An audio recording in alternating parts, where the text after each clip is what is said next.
I can tell you the city of Jacksonville has been transformed into Super Bowl Central. Oh. In this weekend's big game. Well, that's a good thing since that's where the Super Bowl's going to be, Terry. Yeah. Yes. If it was World Series Central, you'd be a little worried. We'd have a little problem. But it's good to know that Jacksonville's been turned into Super Bowl Central, Terry. Good deal. Mm-hmm. I can tell you the city of Jacksonville has been transformed into Super Bowl Central. Right. In this weekend's big game, the halftime festivities will feature some old school rock and roll flavor. Oh, geez. Compliments of the legendary Sir Paul McCartney. I don't think you call Paul McCartney old school. I'm sorry. Okay. That's not how the term is used. Paul McCartney's like museum. He's not old school. You are studying fossils Right. when you're studying Paul McCartney.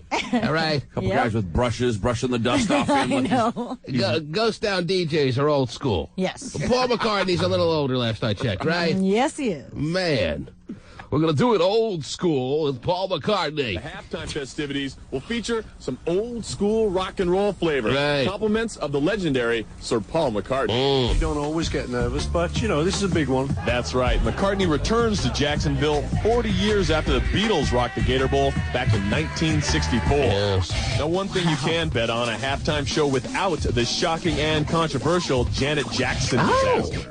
Well, hey, don't be so sure. Paul McCartney's on his way out. You never know. He may just pull out his old schlong there and give us one for the road, Terry. Can you imagine? That's what I would do if I was him. Nothing to lose at this point. You got all the money in the world. Right.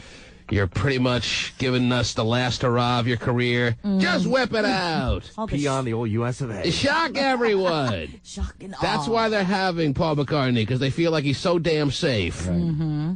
Throw him for a loop. Pull out the old dinghy. Right there on stage.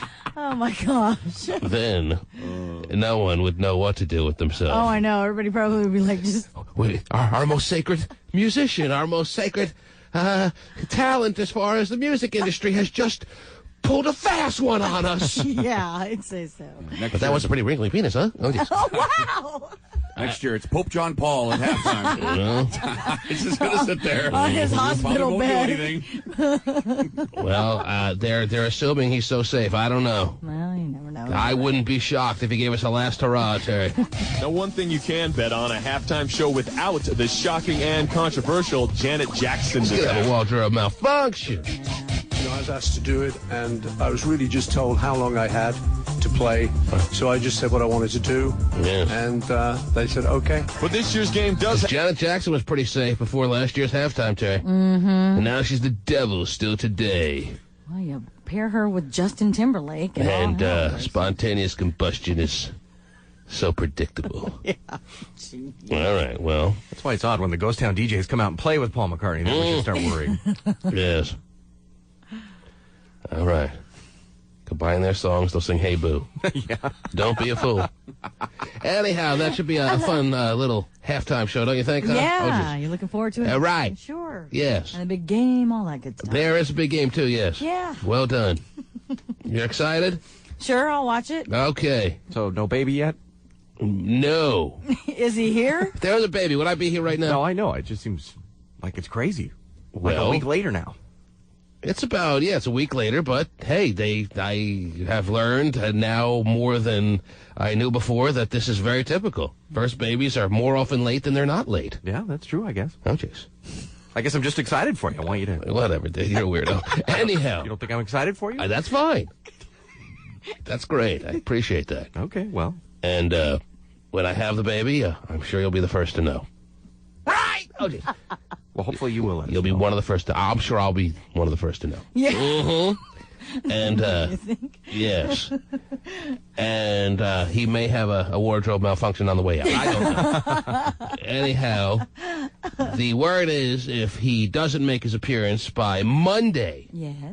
the inducement may happen. Which I'm hoping I don't want him to... I want him to come out all natural. Right. Well, I guess inducement is close to natural. I don't know what the deal is. Anyway, he'll be fine. Yeah. Yeah, what do they do to induce? I don't know what that means. They play the bongos on Angela's belly. Yes, I don't know. Go! Right. Sure. Mm-hmm. I think it involves a lot of flashlights and stuff like that. I don't. Come out, come out. Mm-hmm. So we'll have to wait and see, yes. Wow. All right. So we're down to the final days, whether he likes it or not. Yeah. Look, dude, you're coming Right. whether you want to or not. We got the place surrounded. Right. Come out with your little hands up. That's right. Call it a day. You'll be all right. Yes. What else is going on, Terry? What else That is happened happening? right at kickoff, I'm telling you. Well, my if gosh. she goes into labor at kickoff, I better be ready to deliver the baby because You're not leaving the house. I don't think any doctor's going to be rushing to the hospital to help us. All right, move the guacamole. It's coming out. Yes. Doc comes in with an Eagles jersey on. Not good, huh? That's all I need. No, I'm pretty much prepared for that. I have the newspaper spread out on our floor at home, Terry.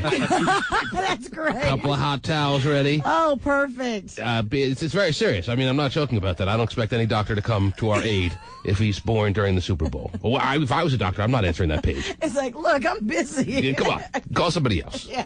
There's got to be some woman doctors on call. Oh, wow. Well, let's be honest. When it comes down to the Super Bowl, do women appreciate it as much as men? Yes I or think no? nowadays they are would you they stop? do, yes. I think a lot more women do. If you want than to tell me, before. oh, fine. If you want to make that statement, how can I disagree? Women probably are interested more than before. Yes. But if you're going to compare the level of interest to men, that's ridiculous. Okay. Well, no, I'm not disagreeing with you on that, but you asked me if I thought that women would be into it. I said, if you heard the question, are women as interested in the Super Bowl as men? And the answer is no. And I said, I think nowadays they are. That was my question. No, they're not. Okay.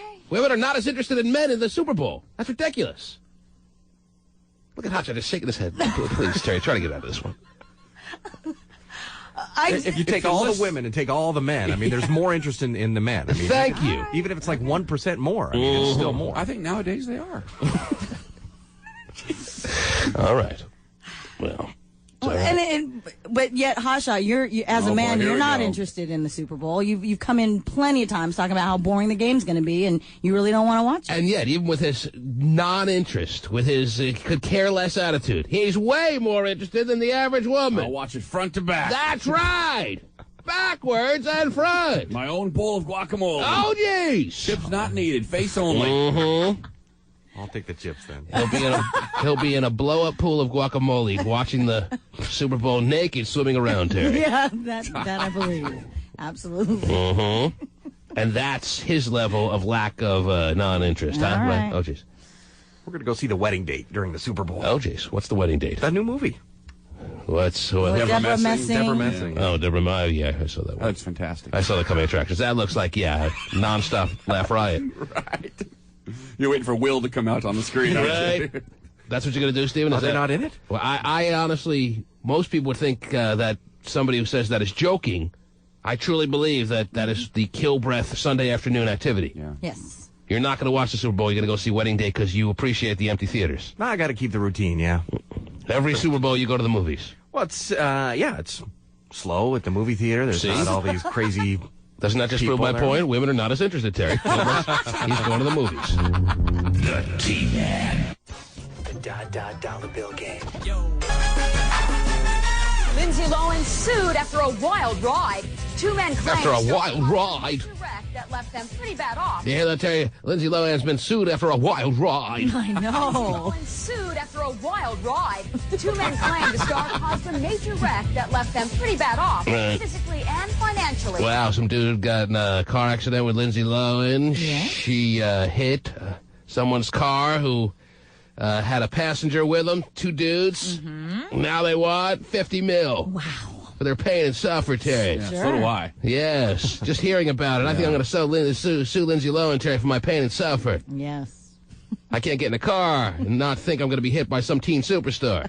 Right. It's caused a lot of damage. I can't go on any wild ride. Lindsay Lohan sued after a wild ride. Two men claim the star caused a major wreck that left them pretty bad off, physically and financially. It's not here. My makeup bag's not here. The star of Confessions of a Teenage Drama Queen has an all-too-real drama in the form of this lawsuit. Right. Two L.A. men claim they were injured during a car accident with Lohan last August. While they were driving south on this L.A. Boulevard, which is so famous as a hip artist enclave, the men hired... It's so famous as a hip artist enclave. Wow, this one boulevard? When did when did women become those with radio voices, Terry? I don't know. When did women all of a sudden start talking like DJs? I think it's TV people. Is that what it is? The news people have the same voices. It's Radio so people don't have radio voices anymore? It's now TV people? Yeah, radio people have TV voices now, I guess. I don't know. Lindsay Lohan taking these people on a wild ride. Does she, do that at home, too? I don't know. Like a glass of water. Can you pass the salt? Greeting her children and everything. I'd like a side of potatoes. So famous as a hip artist enclave, the men hired Larry H. Parker. Larry H. Parker. The men hired Larry H. Parker, a lawyer famous for brash ads on TV in California. We fight for you, and we know how to win. Oh, no. Oh, boy, watch out. Those lawyers are very scary, Terry. Those are the ones that are always raking in the box. Because they fight for you. Yeah, I've seen those ads on TV. Call us now, 1-800-LAWYER. See, I've seen right above the urinals. Have you had a DUI recently? Have you been injured? Have you had pain and suffer? I'll take you on a wild ride to the courtrooms. Sure.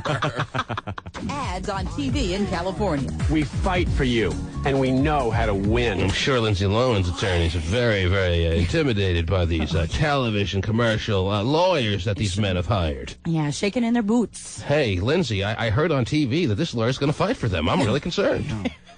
I didn't expect this. Him and his online law degree. They know how to win, but never have. They got the recipe, though. He does have the degree from the University of Arizona.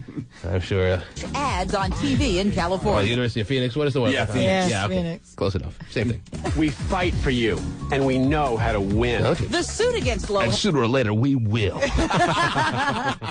So be the first client. Get us on our winning streak. And we know how to win. The suit against Lohan offers few details, but simply A few details. I can't stop. The suit against Lohan offers few details, but simply claims she negligently operated her car with improper conduct that allegedly caused the accident and left the men with personal injury, pain, and discomfort. Parker's office says the men sued after Ms. Lohan's attorneys rejected a fair settlement offer for just compensation. Oh. Fair.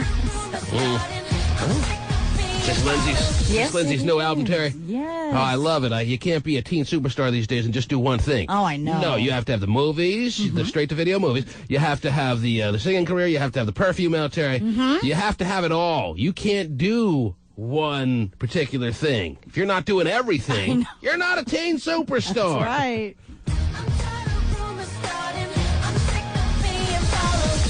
Lindsay, who's now making a name in music with songs like Rumors, has long battled the rumor mill when it comes to her dad, Michael. Her dad, Michael. You know what? With you doing it, it really even makes it worse. I just picture her like scratching as she's talking to her hand on the vinyl. Yeah. Her dad, I said, Michael. Michael. Wickedy, wickedy. Oh, jeez. Yes. Can't even focus on the content. I know, neither Yeah. can I. What did she say again? Oh, yeah, How about her dad? her dad, Michael. Yeah. Lindsay, who's now making a name in music with songs like Rumors, has long battled the rumor mill when it comes to her dad, Michael. Yeah. He's had his own driving dilemmas. When cops pulled Michael over last December, he failed a field sobriety test and pleaded out to DUI. His result. At a New York news conference, his high-powered lawyer, Dominic Barbara, said Michael Lohan's clean and sober. Drug test and alcohol test. So he's after her money now, too. She can't even get away from her own father. Well, yeah, he is through his estranged wife. He's So he's her mom, Lindsay Lohan's mom, gets a good chunk of Lindsay's money, right? And her dad wants his share, right? His slice of the. He's claiming that the biological pie there. Yeah, that Dina gets like $6 million, and he thinks he's entitled to half of that. Dina, Lindsay Lohan's mom gets $6 million. Yes. What, a year? I think so. Yes. Yeah, and then they estimate because supposedly Lindsay makes about $40 million. 40 mil! Oh, wow. Man, that means people are listening to her album, huh? Yeah. Yes. So people are sitting there right now as we speak. Some people driving to work right now listening to Lindsay Lohan's album. That's what you want me to believe, that people are putting in her CD and and jamming down the highway. Rocking out. Yes. Banging their heads. Mm-hmm. This is awesome. Yes, that's what people are doing. That's what you're telling me. That's what I'm telling you. People aren't just laughing about Lindsay's album. They're taking it seriously. They're very big fans. They want to hear her music as much as possible. They can't wait for her next album. Right. When is her next CD drop? I have to be there to hear what Lindsay's going to put on the next track that she makes. Mm-hmm. Can't wait till she goes on tour. Can't believe it. She's known as a lyrical genius. Yes. So there you go. Yeah. All right. So The song's kind of a cute little pop ditty there. Oh, jeez. pop ditty. So are you, Stephen. Yeah. Hasn't exactly gotten you to 40 mil a year yet, has it? It's number 288 on the Amazon sales chart. Is that right? Yeah. Well, that's pretty big. What's 287? That's beating her. I don't know. They don't rank it like that. Oh, they don't? But you I can't think it's find the it. Chipmunks Christmas, really. I thought it was weird how you think about Christmas, but that's all right. He has a Christmas one now. Well, yeah. And by the way, with the car accident, You things should hear what he does to Noel. Yeah. What's that now? with her car accident, supposedly she rear-ended these two guys. Oh, jeez. Sorry. Such a way with words. That's what the news story Oh, said. well, did they return the favor, Terry? It doesn't say that. Maybe that was part of their, That'd be more than enough settlement for me. Hey, I won't call these TV lawyers if you let me do to you what you did to me. Right. You settle out of court. Mm-hmm. Settle out of court right over in that little cheesy hotel right there. We'll all be good. I mean, gotta be honest, you just rear-ended me, baby. Turnabout's fair play. Right. So how old is Lindsay Lohan now? 17? No, she's like 20. Oh, she's that old? No. She's like 18, yeah. Oh, okay. She turned 18. Yes. When was that big day, Stephen? Hold on a second. Oh, jeez. Her lychee parents won't stay away from her. But radio stations are playing her songs? Mm-hmm. Sounds like it. Some are, yeah. All right, I'm not hearing it. What does it sound? I flipped the dial a lot. Yeah. We just heard a little bit of it, I think, somewhere in this story. Yeah. That sounds great. All right. Well, if you like that kind of stuff, it's good. Yeah, I do, and I don't. Oh. If you follow me. July 2nd, 1986. Mm-hmm. So in July, she turned 18. She's about to turn 19 this summer. Yeah. I think someone just farted. Oh, What? No, followed. She's very into rhymes. Yeah. Just trying to help her out with the lyrics there, Terry. You're so good at those. I think that's on the remix. I'd be a great teen pop star, wouldn't I? Yeah, you would. Doesn't Stephen have a copy of that somewhere? Stephen, I hope I do, but I don't. You have purchased the Lindsay Lohan album, Stephen? I don't purchase things, no. Oh, But jeez. You've downloaded it illegally or what? You pirate you? not illegally from, the 88 cents from Walmart.com, so. Sure. Yeah. Is that right? Right. From Walmart.com, you downloaded That's the Lindsay story I'm Lohan. sticking That's the story. You've downloaded that single legally. Is that the truth or not? No, I got a copy of it. From who? From here. From here. I don't remember there being any copies of Lindsay Lohan's album around here. I Well, would it's have not an taken album. I got a single like a long time ago. From who? From Karen. From Karen who? Karen Wilde. Karen Wild. Wild Karen. Give me Karen Wild's number, please. Oh, jeez. Wake her up. And I'll tell you Talk right to her now. about music? I'll tell you right now. No, I illegally downloaded it. He's just trying to save her. He gives up so easy, Terry. I know. Jeez, so busted. Because he knows. He didn't want to hear what was going to be done to him if I were to find out from Karen that she never gave him that. She probably never even got it. So why'd you lie about it? Well, I didn't want the feds to come after me. Well, the so. feds are going to come after you now because you just admitted to downloading it illegally, and you're going to get a letter in the mail suggesting that you owe them $200,000. Cease and desist. That's right. You're a hardened criminal now. I know. Can't even make up a good story. And then he uses Karen Wilde as a scapegoat. I know. Jeez. She's laying in Well, she's bed, the has music no director, idea what You're the hell is impossible to get it going from on. You're lucky you have your own studio because I'd rather not see you sweat right now. Oh, my God. He knew Pacey could get that number in 10 Right, seconds. no, that's the problem, yeah. Because he loves I Karen Wilde. went the wrong way. Pacey has a crush on Karen Wilde? He always has. Really? And he won't admit it. Yeah, they love each other. They do. They love each You're on the air. Hello. Hello? Hello? They love each other? Oh, I got to find out about this one. So it's been claimed. Yeah, okay, good. Dude, you're on. Yeah, go ahead, so quick. Let's call Karen anyway. Hello? Yes? Yeah, go ahead, dude. Oh, I just had a comment about your wife's pregnancy and how you can induce the labor naturally. Dude, you know how many emails and phone calls I've gotten off the air and about this particular concept of, oh, T-Man, just take her on a boat. Right. Drive over some speed bumps really fast. Or railroad The tracks. baby will come out before you know it. What is your suggestion, sir? Just give her an orgasm. Well, why start now, sir? Actually, that is true. An orgasm. Whatever. It's an old wives' tale. No, it's actually And you're an old fact. wife, so you believe it. Anyway, Pasty, am I learning something that I never knew this morning? You and your little virgin ways, you have a crush on Karen B. Wild?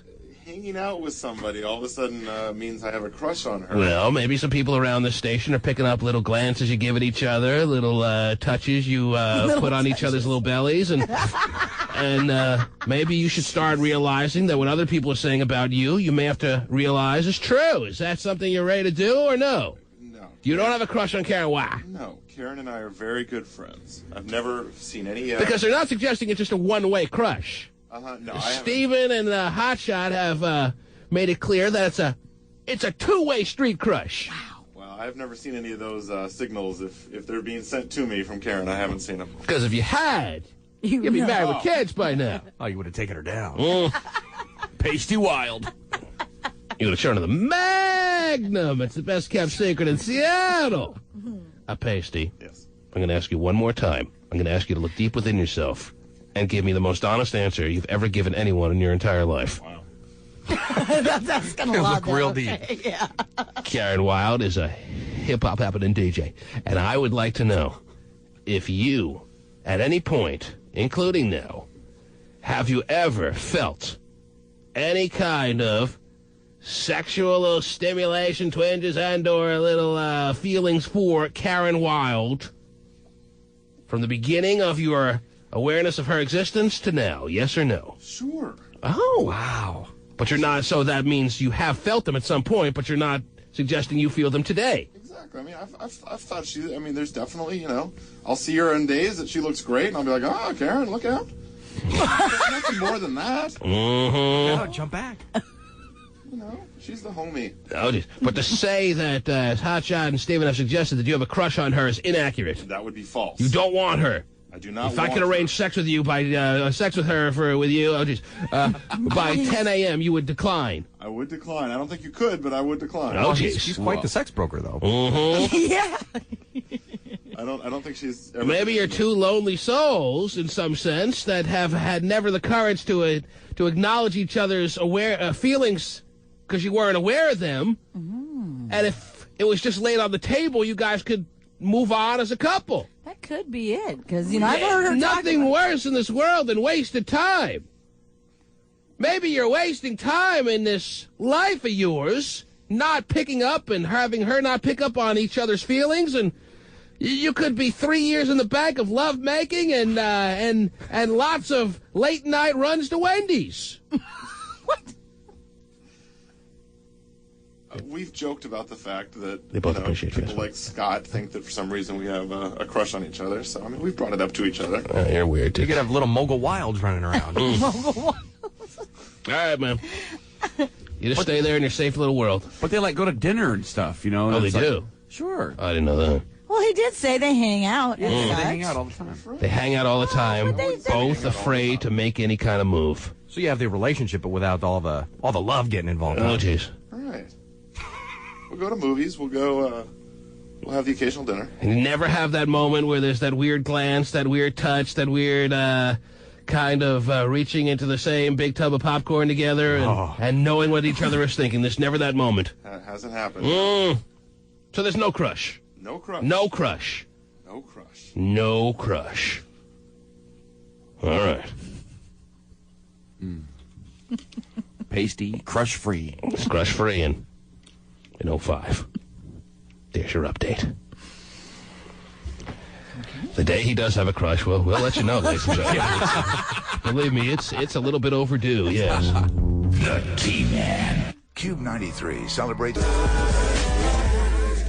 Simon Cowell is the cash cow for Fox, but is the American Idol judge really worth £100 million or $180 million, as reported in London newspapers? Wow. Today, a source close to the Simonator told us no. Simon's worth more like $70 million. Oh, that's a shame. Simon's source also says he's in talks to produce a game show with the biggest cash prize in history. And for a second there, we thought he was doing well. Yeah. Only $70 million. Come on. Poverty case. Right. How does he live on that? Mm-hmm. Terry, you have some stuff you're accumulating over there. I see you smacking your papers around. What do you got, baby? How about this? A mom is busted for delivering heroin to her son at school. Oh, jeez. Well, it's quite the show and tell item, don't you know, these days, Terry? Happened in Ferndale, Michigan. A 41-year-old woman got a call from her son in high school. And he's calling her and begging her to bring him. How old's your son? It doesn't say. I would guess he's in high school, probably, 17? It doesn't say anywhere in that story. No, have you looked over the entire story? Yes, I did. I bet you if you hand me that story right now, I can find it in 2 seconds. Okay. Oh, geez, my headphones just went out. So give me another second. All right, doesn't say. Okay. He's in high school, all right? Yes. So. Come on, give it to Scott. I bet it's in there. Anyway, her son called her and threatened to hurt himself if he didn't get some heroin right away. Ow! So. He threatened to hurt himself, which could leave the door open to who knows what. He can wind up killing himself for all you know as a parent. Right. You're in a panic. You're in a state of despair, hearing your son on the other end of the phone, who's obviously, I'm assuming we're dealing with a very addicted drug addict type son here. Right. He says, Mama, if I don't get a big dose of smack. Big dose of smack. Who knows what the hell I'm going to do to myself? You better be a quality mom and help out your son who's in trouble right now because I'm dying here. Right. And she had, in her mind, no choice but to help her distressed son. So she goes out, she scores some heroin, she brings it to the old school there, huh? Yeah, pretty much. And then they're sitting there with spoons in the bathroom doing it together. No, actually. The police got a tip and caught her in the act. Man. Mm-hmm. They got a tip? Mm-hmm. Got a tip? I don't know. Mm-hmm. Somehow somebody may have overheard him calling. Right. But they fortunately, arrested her, and now she's been under arrest and in jail on a $5,000 bond. Mm-hmm. So as a parent, your son calls you in that kind of state of mind. You're worried that if you don't follow his basic demands, he may kill himself. What are you to do as a parent?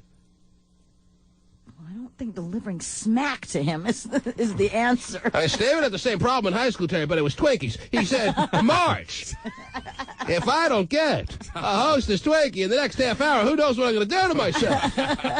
Hurry, I need the sugar high. He was freaking out. Yeah. This was a little bit more serious and a little bit more of a dilemma. I mean, Marge had no problem. She just ran right to QFC and got him some Twinkies, and he was back to normal. But in this case, you're doing something highly illegal as a parent, but what if you do nothing? What if you do nothing? And what if your son then follows through with his threat? You never forgive yourself, Terry. What? So I'm suggesting you would think, the average person would think, oh, what a crazy mom out there. What an unbelievable thing she did. How stupid is she? But, hey, that's not your son calling addicted to drugs. That's not your son saying, I'm going to hurt myself if you don't get me some heroin now. You don't know what you do. Yes, we can all acknowledge that this mom didn't exactly do a great job in raising him, all right? He's an addicted drug addict, and he needs some serious help. Right. So maybe you get him the heroin. Heroin pretty much chills you out, and then you beat his ass while he's in that state of chill, Terry. So, fine. Don't call up right now and say, well, that's just a mom who failed. Okay, fine. We're past that point. Yeah, that's a given. Yes, that's history. Now let's deal with the task. Let's deal with the matter at hand. Mm-hmm. Her son has phoned her, saying, I'm going to off myself for all you know if I don't get some heroin. Mm-hmm. And you can't just say, well, why don't you just go down to the school nurse? Get an aspirin. Yes, she has some. She has some in her drawer, I think. Yeah, she usually does. Mm-hmm. It's marked Tylenol. So don't think this is just an easy little situation. That you out there know what you would do if this was your son. Call in the intervention team. Mm-hmm. Rehab it in. And when they get there in 3 weeks, it could be a little bit too late. Do you think? Well, I'm sure there's some people that could spring into action. I mean, this is not the first time she's realized that there's this problem, I would think. Well, maybe it's the first time she got a call like this saying, if you don't get here now, Who knows what I'm going to do to myself? Well, what do you do? I'm bringing it down. I'm tying the rubber band for him. Right around the old arm. Come on, then tapping the vein to make sure it pops up just right. What he means to say is, I'm taking the rubber band off my arm and I'm bringing it down and putting it on his arm. Showcase Showdown is on. I'll be down in a second. I'm just saying, don't assume this is the simple call of your life, okay? This is one of the most complex calls a parent could probably ever get. And don't think this mom, some dummy, did what you wouldn't have done yourself. Hopefully you'll never be in this situation. Fortunately, or let's just leave it at 99% of mothers out there will never have to get this call. And that's a good thing. Mm-hmm. But for you 1%ers, you low-fat milkers, don't think you can handle it so much better than this mom did. What a giving mom out there, Terry. She raced out to the bad areas of town and scored herself some smack quick so she could bring it to her son so he wouldn't hurt himself. Mm-hmm. My mom wouldn't have been so giving. I think my mom would have brought it. Terry, I'm not suggesting you're a 1%er there. But if you got this call, how would you handle it? Oh, jeez. Terry has no clue about a lot more simple questions. How am I supposed to get an answer out of this? Well, hopefully, like you said, my son isn't doing that. But I think that I don't know. Drag him out. Yeah, drag him out and have him go to rehab and work it out, sweat it out, put him in the bathroom and throw up all you need. Okay. Huh? And remove all sharp objects. Yeah. You're on the air. Hello. Yeah, T-Man. Yes, sir. I think if I got that call, I would have my son meet me outside in the car, tell him I got what he needs, and drive him to the nearest rehab place and put him in there and get some help. You don't know where the nearest rehab place is. You'll be driving around all day. You'll wind up at a Krispy Kreme place. And he jumps out of the car and kills himself, like he said he was going to. Right. And if he jumps out of the car on the moving highway as you're trying to find your local rehab joint, right. How do you live that down the rest of your life? It's not as simple as you make it sound, Or sir. if he ODs on the smack that you give him, I mean, how are you going to feel about it then? I mean, maybe I would die on the way to rehab. It all comes with instructions, Stephen. Give your addicted son this much heroin. I'm sure if I got that call, I would think it out before I got there, because, it would be my blood. There's no time to think! Save my son. You must act! Thinking time is over! Yeah. Thinking time was when he was in second grade! I think, but if he's on that stuff, I'm thinking, well, I got to get him somewhere. I got to make him think that this is what he needs, or I could take you there to get it. When I get him there, then he's got the help right there. I got to do something. Okay. But I'm not in that situation, and hopefully I'll never be in that situation. Nobody is. Yeah. You're on the air. Hello. Yeah. Nobody is until it's too late. Ooh. Yes. I think you got it backwards, man. Okay. I think the mother was selling heroin, and the son called to get her to bring it to school so she could get arrested. Wow. That's not how the story goes, sir. From what is the source there, Terry? Detroit Free Press. The Detroit Free Press. They can't charge for their press in Detroit. There's no takers. Right. It's a free press. So, I don't know if you were trying to make some kind of joke or you were really believing you knew the story. That's not the case either way, sir. I think he said he was going to hurt himself. He just wanted his mom to bring the crack to school so he could get her arrested. Again, that's not how the story goes. Yeah. All right. So if you think sooner or later someone's going to start to laugh, I don't know what your intention is here, but that's not the case either way. That's how I read it. All right. Thanks for the call. Let me see the story, Terry. Make sure you got it right. Oh, no, he forgot his lunch. Oh, yes. And let's see. Sheila Black was busted for going to her son's high school after she got the call begging her to bring him some heroin. She went into downtown Detroit. Okay, can this be any more clear? She went into downtown Detroit, purchased just shy of 50 grams of heroin and drove it to her son's school. She was arrested in transit. She never made it. He never got his fix. Her son is doing just fine. Mom is pretty much screwed. Right. That's pretty cool that his mom knew where to go to get smacked. Yeah, that's... Wow. Well, every good parent should. Yeah. In case you ever get that call. Right. So, sir, I don't know what stories you're reading there on your own little personal internet, but this is the way the Detroit Free Press has made us aware of the situation. Wonder how long it would take Marge to find some smack. A lot longer than it took her to find some Twinkies, I'll tell you that right now. The T-Man. So right now, iPods are so hot, they are the status symbol of cool. Oh. Well, now Microsoft is telling workers that it's not cool to bring those to work. Is that right? They don't want people being in their offices with an Apple product that's tearing up the world. I can't imagine that being the case, Terry. That sucks. I thought my tuxedo T-shirt was the status symbol of cool. Yes. Now it's an iPod? Apparently so. There's been a shift. Well, now Microsoft is telling workers that it's not cool to bring those to work. Yeah. I work at Microsoft, and I am an iPod user. Sounds like he's in therapy. He sounds like a Microsoft worker, too, by the way. I work at Microsoft, and I am an iPod user. Well. If his Microsoft, fine. They have to acknowledge. I can imagine, yes, that they don't want people walking around with the Apple product that's tearing up the face of the earth right now. I can see them being sensitive about that. But they better acknowledge that this product is pretty big right now. They missed out a little bit here. And like in a lot of other situations, rip off Apple's idea and come out with a better one and make millions. Right. All right? And stop being so sensitive that your employees want to listen to their iPods. You missed the boat a little bit on this one. Yeah. Steve Jobs has that Apple stock soaring because of this one product. The first 4 years, they sold 10 million. Last year alone, they sold 10 more million. Unbelievable. That I think 90% of the world now has an iPod, Terry. Yeah. Except you. I work at Microsoft, and I am an iPod user. If his admission doesn't give him away, the dangling white cords around his neck certainly do. But we decided it will not help Dan's Microsoft career if we show you his face. Oh, so they got him like in a little frosted flake silhouette there? Yeah. So Dan the man won't get fired from his Microsoft job for coming out and admitting he's an iPod user? So we let his earbuds do the talking. Yes. I think it's a fantastic product.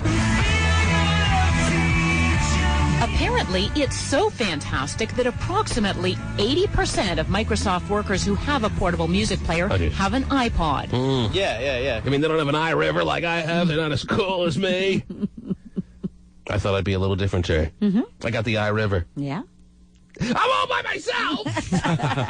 As usual. Yeah. I see tons of people with them. I mean, like, people are always talking about their iPads. Even it's just like when Pong first came out, Terry. I was 5 years old. I wanted to be different. I told my mom to get me Ping. And thinking I had to be a little bit different than the average person, and I just realized that nothing more than just a strange individual. People with them. I mean, like, people are always talking about their iPads. Even Bill Gates is talking about iPods. Oh, Dan says, he's like, F iPod! That bastard Jobs did it again! Even Bill Gates is talking about iPods. Yeah. Dan says he made a recent joke about them. He was talking about how we were playing catch-up in the MP3 and digital music realm, and he notices that even some employees at Microsoft have iPods. And got a good laugh. But apparently, not everyone is laughing. Word on campus is that executives are sending out memos frowning on their use. Wow. But that's not stopping Dan. It's not stopping Dan. That's not stopping Dan. I wear it proudly to work off the bus every day. I wear it right into my office. And Besides, with the trench coat over my head, and no one seems to bother me. I wear it proudly to work off the bus every day. I wear it right into my office. And besides, he says, it ain't over till the music stops. Time will tell who wins the iPod war. Wow. So there you go. It's a threat. There's still time for Microsoft to catch up. In the meantime, though, if any employee is spotted wearing one, you'll be immediately executed on site. Wow. They're not taking it very jokingly around there, Terry, the fact that they're getting whooped in the download music kind of world. iPod, Apple's product, tearing it up. Okay, let's move on. What else is going on, please, Terry? Give me some story that may give me some idea of what numbers we could use today for the dollar bill game that everyone is dying to be playing right now. Terry, what do you got? Well, in Florida, a 23-year-old babysitter. 23, there you go. Well done. If you have a 23 in your dollar bill. Wow. Well, let me hear the rest of the story. Maybe not. Okay, Yes. well, she got in big trouble for disrobing in front of a 4-year-old little boy that she was taking care of. Oh, is that right? So a babysitter, what? She got completely naked? Yeah, she stripped off her clothes in front of a 4-year-old and claiming that she wasn't doing it with, to get him excited or anything. So, but why was she doing it? Why did she just merely disrobe right there in front of the 4-year-old? She claims that because she had been working It was for time for his bath. No, actually she claims that she just And he won't go in without me. made a bad judgment call. She'd been working like over 6 So getting naked right there in the kitchen was a bad judgment call in front of the 4-year-old and his popsicle. Actually, she was on the couch with the 4-year-old sitting watching television, and It was a bad judgment call when I got nude with the 4-year-old as he was watching his cartoons on the couch. I would think that's pretty much a bad judgment call. I can't see the reason you would get naked in front of the 4-year-old, Terry, unless you were just trying to titillate him somehow, if you thought you could, a 4-year-old, and at the same time doing it to yourself, Terry. It seems pretty seedy to me. yeah, well, But a great story. Wish it would have happened to me at 4. Please. she claims that, she had been working like as a nanny for 60 or more hours a week, caring for, children from different families. And you tend to get a little bored. You need to shake it up a little bit. Yeah, shake it up. Yay. SpongeBob's a rerun. Here comes my bunt. So what is she looking at? What is she facing? Well, actually, the nanny, the babysitter that gets naked in front of a 4-year-old on a whim. What is the penalty that comes with that? What is she looking at? she is looking up to 30 years in prison. 30 years? Wow. Man, I didn't know it'd be that much. Better cancel my weekend activities. She should have killed some people in the meantime to lessen her sentence. Where did this happen? It happened in Clearwater, Florida. And she has no rationale as to why she decided to just get naked in front of a 4-year-old. The only thing she's saying is she didn't mean to do it in any kind of sexual way. Right. She said, quote, was it a hot day? Where did this happen again? In Clearwater, Florida. Oh, Clearwater, Florida. It's burning up in January, February. Right. To the point where you have no choice but to take off your clothes just to cool off, maybe. She didn't give that as an excuse. The air conditioner was on the fritz. Nothing like that. I got naked, but I didn't do it in any kind of sexual way. I do have her quote as to one of her excuses, or a couple of her excuses. All right, let's hear her excuses. She said, quote, I was exhausted mentally and physically. When you're exhausted, you tend to want to get naked. All right, here I go. Yeah. Pretty tired. It's true. Come on, how many times have you been exhausted in your house and you just ripped off every fiber of clothing you had on? It's so relaxing. It is. You're laughing. She was just kind of uncomfortable, and you could be right. She was just when tired. You're exhausted, when you're uncomfortable, when you want to unwind, Right. You don't just sit there completely nude. I take off the shoes, and that's about it. Okay. That's a good start. All right, so she says she's exhausted, Yeah, yes. and like I told you, because she had been working so much, and She that's put when in a 60-hour week. or more. She's on the tail end of a 60-hour week. She's exhausted. Nothing says, relax me, get me to the finish line of the 60-hour week more than just stripping down to nothing in front of a 4-year-old. All right, what else did she say, Terry? She does say, I'm not trying to excuse what happened. I know I shouldn't have been naked on the couch. I'm not disputing that. I knew afterward it was a terrible thing to have done. That's it. Yeah. That's all she's got. Yeah, she can pretty much kiss her ass goodbye. The mom came home and found her. That's how. The mom came home, and now was this child a male 4-year-old or a female 4-year-old? Male 4-year-old. Now, does that make it worse that this is a female babysitter and a male 4-year-old? Would it be a less of a sticky situation if it was a female 4-year-old with her female babysitter? I would say that it wouldn't be nearly as big a story. Probably. Right. I think the fact that there's a little boy sitting there in front of his naked 23-year-old babysitter on the couch with less than one cushion separating them. Wow, that one. That's why you got a story. Right. He's taking pictures with his cell phone camera of her. Now, Terry. Yeah. Trust me, the 4-year-old does, in fact, have a cell phone camera. Don't laugh, Terry. I know that. Terry, answer me this question. Did the babysitter, and this is very significant, and don't think it's not, it certainly will come up in trial, so don't think I'm asking this in jest.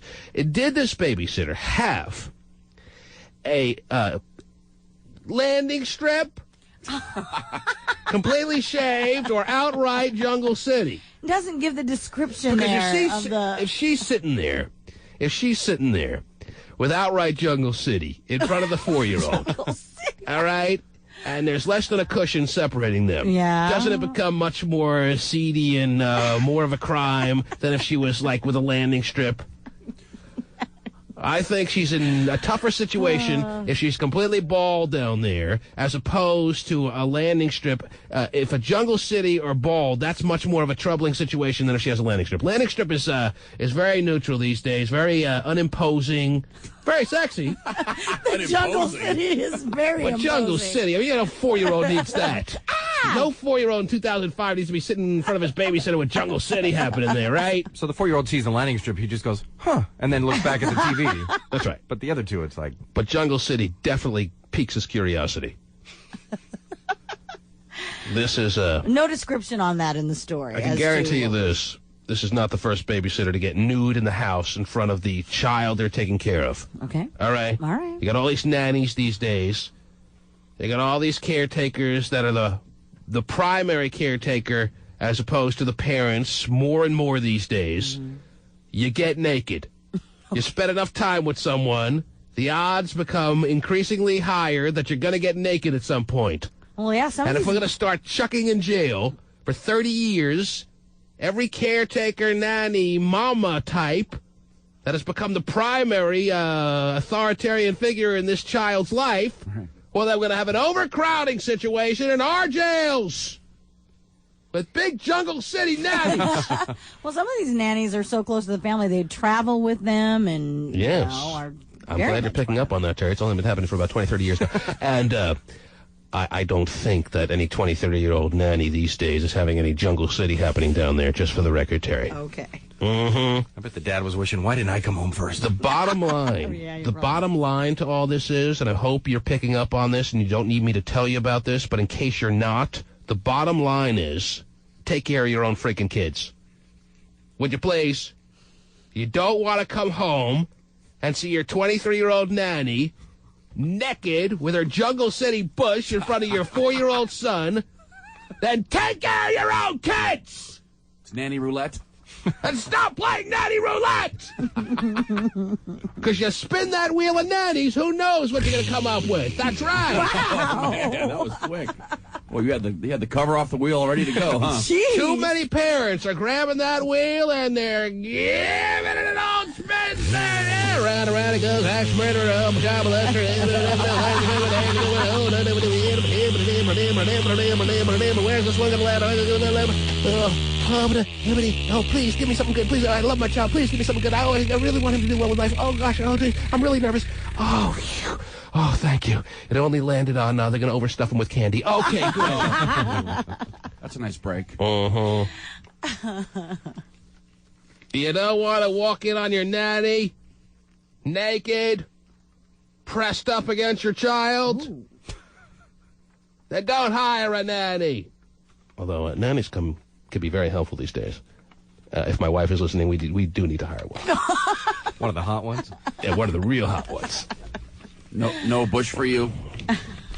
I'll take a bush if she's a real hot 23-year-old. Right? Come on. I think the bush is kind of retro now. I think I'm into it too. Mm. It's kind of like the Jordans that come out every once in a while from the mid-'80s or late 80s. Yeah, I can see your point. What number did we decide to go with? We decided to go with... did you want to stay with the 23? The number 23 in honor of Jordan, in honor of this babysitter, Terry. It all works well together. Sure. Why don't we suggest that you need a 23 in your serial number along with the 93. So 93 somewhere in there, 23 somewhere in there, and you are a winner. Now, do you have to have a big bush to win? Oh, jeez. It wouldn't hurt. Okay. I think it bodes well, at least karma-wise, for winning $93,000 in cash and a brand new 2005 Hyundai Tiburon. I see that car. I see in the future that car will be driven by some winner out there who's got a hefty bush. Wow. But I'm not so sure. I don't know. So this babysitter Terry is not going to get 30 years, even though she's facing 30 years. Right. Kobe Bryant was facing life. Even if he was found guilty, he would have gotten about 3-4 years. She didn't even touch the kid, right? She didn't touch the kid. Sat by him. Man. Look over here.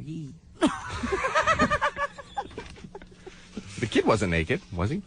No. The kid she didn't get the kid naked? No. It's the nannies to get the kids naked. You gotta watch out. You have to worry about a little more. Right. Let me see that story. When the wheel lands on that one, you gotta run.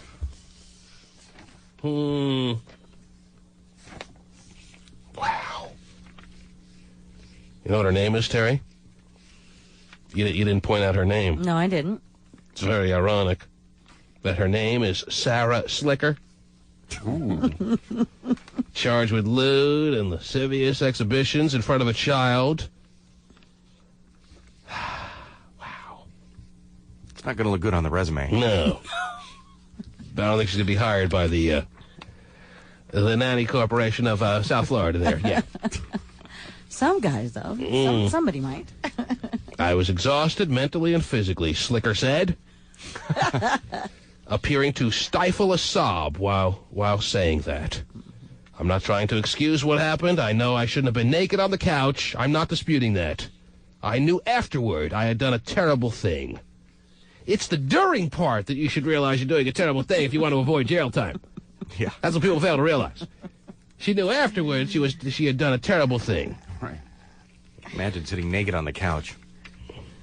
Well, jury will be put together on Wednesday, and we'll see how she does there. Yeah. In the meantime, the 93, the 23, the dollar bill game. The T-Man. Cube 93. What's up, Seattle?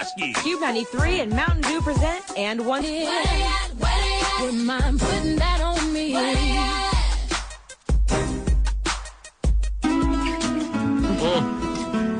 You know what that sound means, Terry. Look at the back of the studio. I see. Look who's coming in. Are you aware, Terry, that he is less than 24 hours away from his 21st birthday? Wow. Whoa. All right, it's too early to puke. Let me turn that down. But by 9 o'clock, we're going to love it. Right. Vinny the Pooh, you are 1 day away from your 21st birthday. Am I accurate in saying that? Did I hear that correctly or what? Accurate. I'm sorry. You talking into the microphone? Accurate. I'm not hearing him. Where is he? What's the problem? Anyone? Any help? Anytime? Top button above the mic. Oh, jeez. Now you're too lazy to walk around? Oh, Pace is over there. Okay. Vinny the Pooh, I'm sorry. Was that accurate or not? Hello? Check. Wow. Oh, yes. Oh, hello. Mm-hmm. I'm sprawled across the console in front of you. I didn't think I you want wanted to that. see you sprawl. Save that for later. All right, so you're less than a day away from your 21st birthday. A big time in a man's life. Wouldn't you agree? Of course. All right. You were born, what, February 5th, 1984? Yeah, Oh, exactly. Wow. 84, Terry. Never heard of the Rubik's Cube. Jeez. Another what now? And you plan on celebrating this birthday 21 run weekend. How? By getting really drunk. Okay, Really. but how do you plan to do that? At home? Are you going to be with friends at a party in a house? You're going to be going out to the bars on your 21st birthday situational weekend, or to what? the bars. To the bars. Are you going tonight? Tonight. Are you planning on hoping that the bouncers at your clubs around town are going to, at the stroke of midnight, allow you in when they wouldn't ordinarily after looking at your ID? Because I guess technically they should, Terry. Yeah. At midnight. Sure. Let someone in, seeing it's their 21st birthday, but By my experience, I don't think they do. It's not happening. It's not happening. Really? Not happening. Hot shot confirming it's not happening. So mad. Come on. So you were planning on this. I was for at least 2-3 weeks now. Oh, how disappointing. So you were thinking, I'll go out tonight. I'll have my true ID on me for a change that says I'm going to be 21 on February 5th. I'm going to show it to them at midnight. They won't let me in at 11:59, but at midnight, they're going to open the doors to me for the first time in a 21 and over bar. Yeah. I think you got to wait till Saturday night. Oh, I think that's the way it works. I don't know why it should work that way. I think they consider each night self-contained, Terry. Oh. Business day. And if the night begins February 4th, it's not February 5th until Saturday night. Oh, wow. It depends on your friendly bouncer. That's going to suck. And unless you get some voluptuous 5'5" blonde body by midnight, I don't think they're letting you in, dude. You're a handsome guy, but not going to cut it. Wow. He's a handsome guy, fine. His picture's on the front page of the TManShow.com, as it has been for the past couple of days. But maybe we're overrating his level of handsomeness. Maybe you convinced of this, Terry, because I got to tell you this. I've gotten hundreds of emails wanting to meet Vincent the Pooh, but I have never seen an overwhelming collection of butt-ugly 19-year-olds in my life, Terry. No, come on. You had one, I remember, the other day. I'm not saying that I haven't had a number. I haven't had a good chunk, or actually not even a good chunk. I've had scarce few be pretty hot-ass women. There's no doubt about it. There's been some very hot 19-year-olds sending their emails in, but they're so few and far between, and they're so buried in numbers by these overwhelming amounts of emails by these women that just think that they're going to be able to land Vincent the Pooh, the Poohiest Pooh, Terry. That it makes me think that maybe Vinny, by today's standards, not as good-looking as we assume. Oh, boy. Oh, man. You have anything to say about that, Vinny the Pooh? Because you've been asking me to give you these emails that I've been receiving through the TManShow.com. You've been asking me for that, and the nice side of me doesn't want to make you feel bad by handing you the entire stack of emails I've gotten, because you're going to maybe start to have tears well up when you start looking at some of these pictures. Man, keep digging. That's all I can say. All right. They're in there somewhere. Not to say there aren't some good ones, as Terry points out. Right. But the numbers, Terry, the numbers are off. Don't you like them for the inside, Vinny? Oh, jeez. Oh, boy. Well, of course. Now, what is your ultimate goal? What could happen? Let's say you do get into the bars tonight. What would you describe as the best case scenario? You just turned 21. You hit the bars. What's the best thing that could possibly happen to you tonight? The best thing? Yes, please. Stay out of jail. Oh, jeez. All right. Number one on the list. Always a bonus, yes. Stay out of the hospital. Out of jail, out of the hospital. Okay. Try not to make a fool out of myself. Oh, jeez. And man, the first thing out of my mouth would have been like to go Jimmy Free Guts on some real hot-ass bisexual woman. Bisexual? Yes. Okay. Well, after I get the no jail, no hospital stuff out the way, and then I get the stuff like that. All right. Great stories to tell in the morning. I don't know. Why do you care if you make an ass out of yourself? Maybe you're just a more casual, laid-back, conservative, and more Pasty Dave-like of a 21-year-old than we assumed. I mean, I'm going to go out and wild Maybe out. just kind of boring. Maybe you're just not, and this is perhaps to your credit. You're not as wild as the average 21-year-old that you hear about these days. If that's the case, admit it. Be able to admit it. Oh, I can admit it. I mean, I'm not crazy or nothing. I want to go out and have a good time and wild out and just get belligerent and talk to strangers and hopefully see what the end of the night brings. But that's not you admitting it. You want to have us believe that you're going to be so, what's the word? Belligerent. Yeah. You're right. But that you could wind up in jail. Oh, yeah. But he doesn't want to be there. But on your 21 run, you're supposed to be belligerent. You're supposed to be a jackass. You're supposed to be in jail. You're supposed to be carried into your bed. That's right. By your prison warden. Where are you going to go tonight? Where's your 21 spot of choice? Hopefully, if I can get in, I was going to go to the Baltic Room. The Baltic Room. Okay. Is that right above the Paramount? Yeah, it's right above the street from it. And you're expecting that the Baltic Room bouncers at midnight as you stand there like an idiot at 11:50. Oh, come on. I'm going to be standing out there, too. Standing out there at 11:50, counting the final 10 minutes down. You're expecting that when the clock strikes midnight, they're like, let him in! He's Vincent the Pooh! The Pooh is Pooh! You think they're going to let you in? I hope so, man. I didn't even think about this until this morning until you guys said so. Oh, no, I feel so the bad. fact that you look 14, he's definitely going to stare at your ID for about an hour. Well, I can bring my birth certificate. Even after they stare at his ID for a half hour and they notice that he's due to turn 21 on February 5th at midnight, the common way of doing business is not to let him in when the clock strikes midnight and technically the day changes. That really is not right. They should.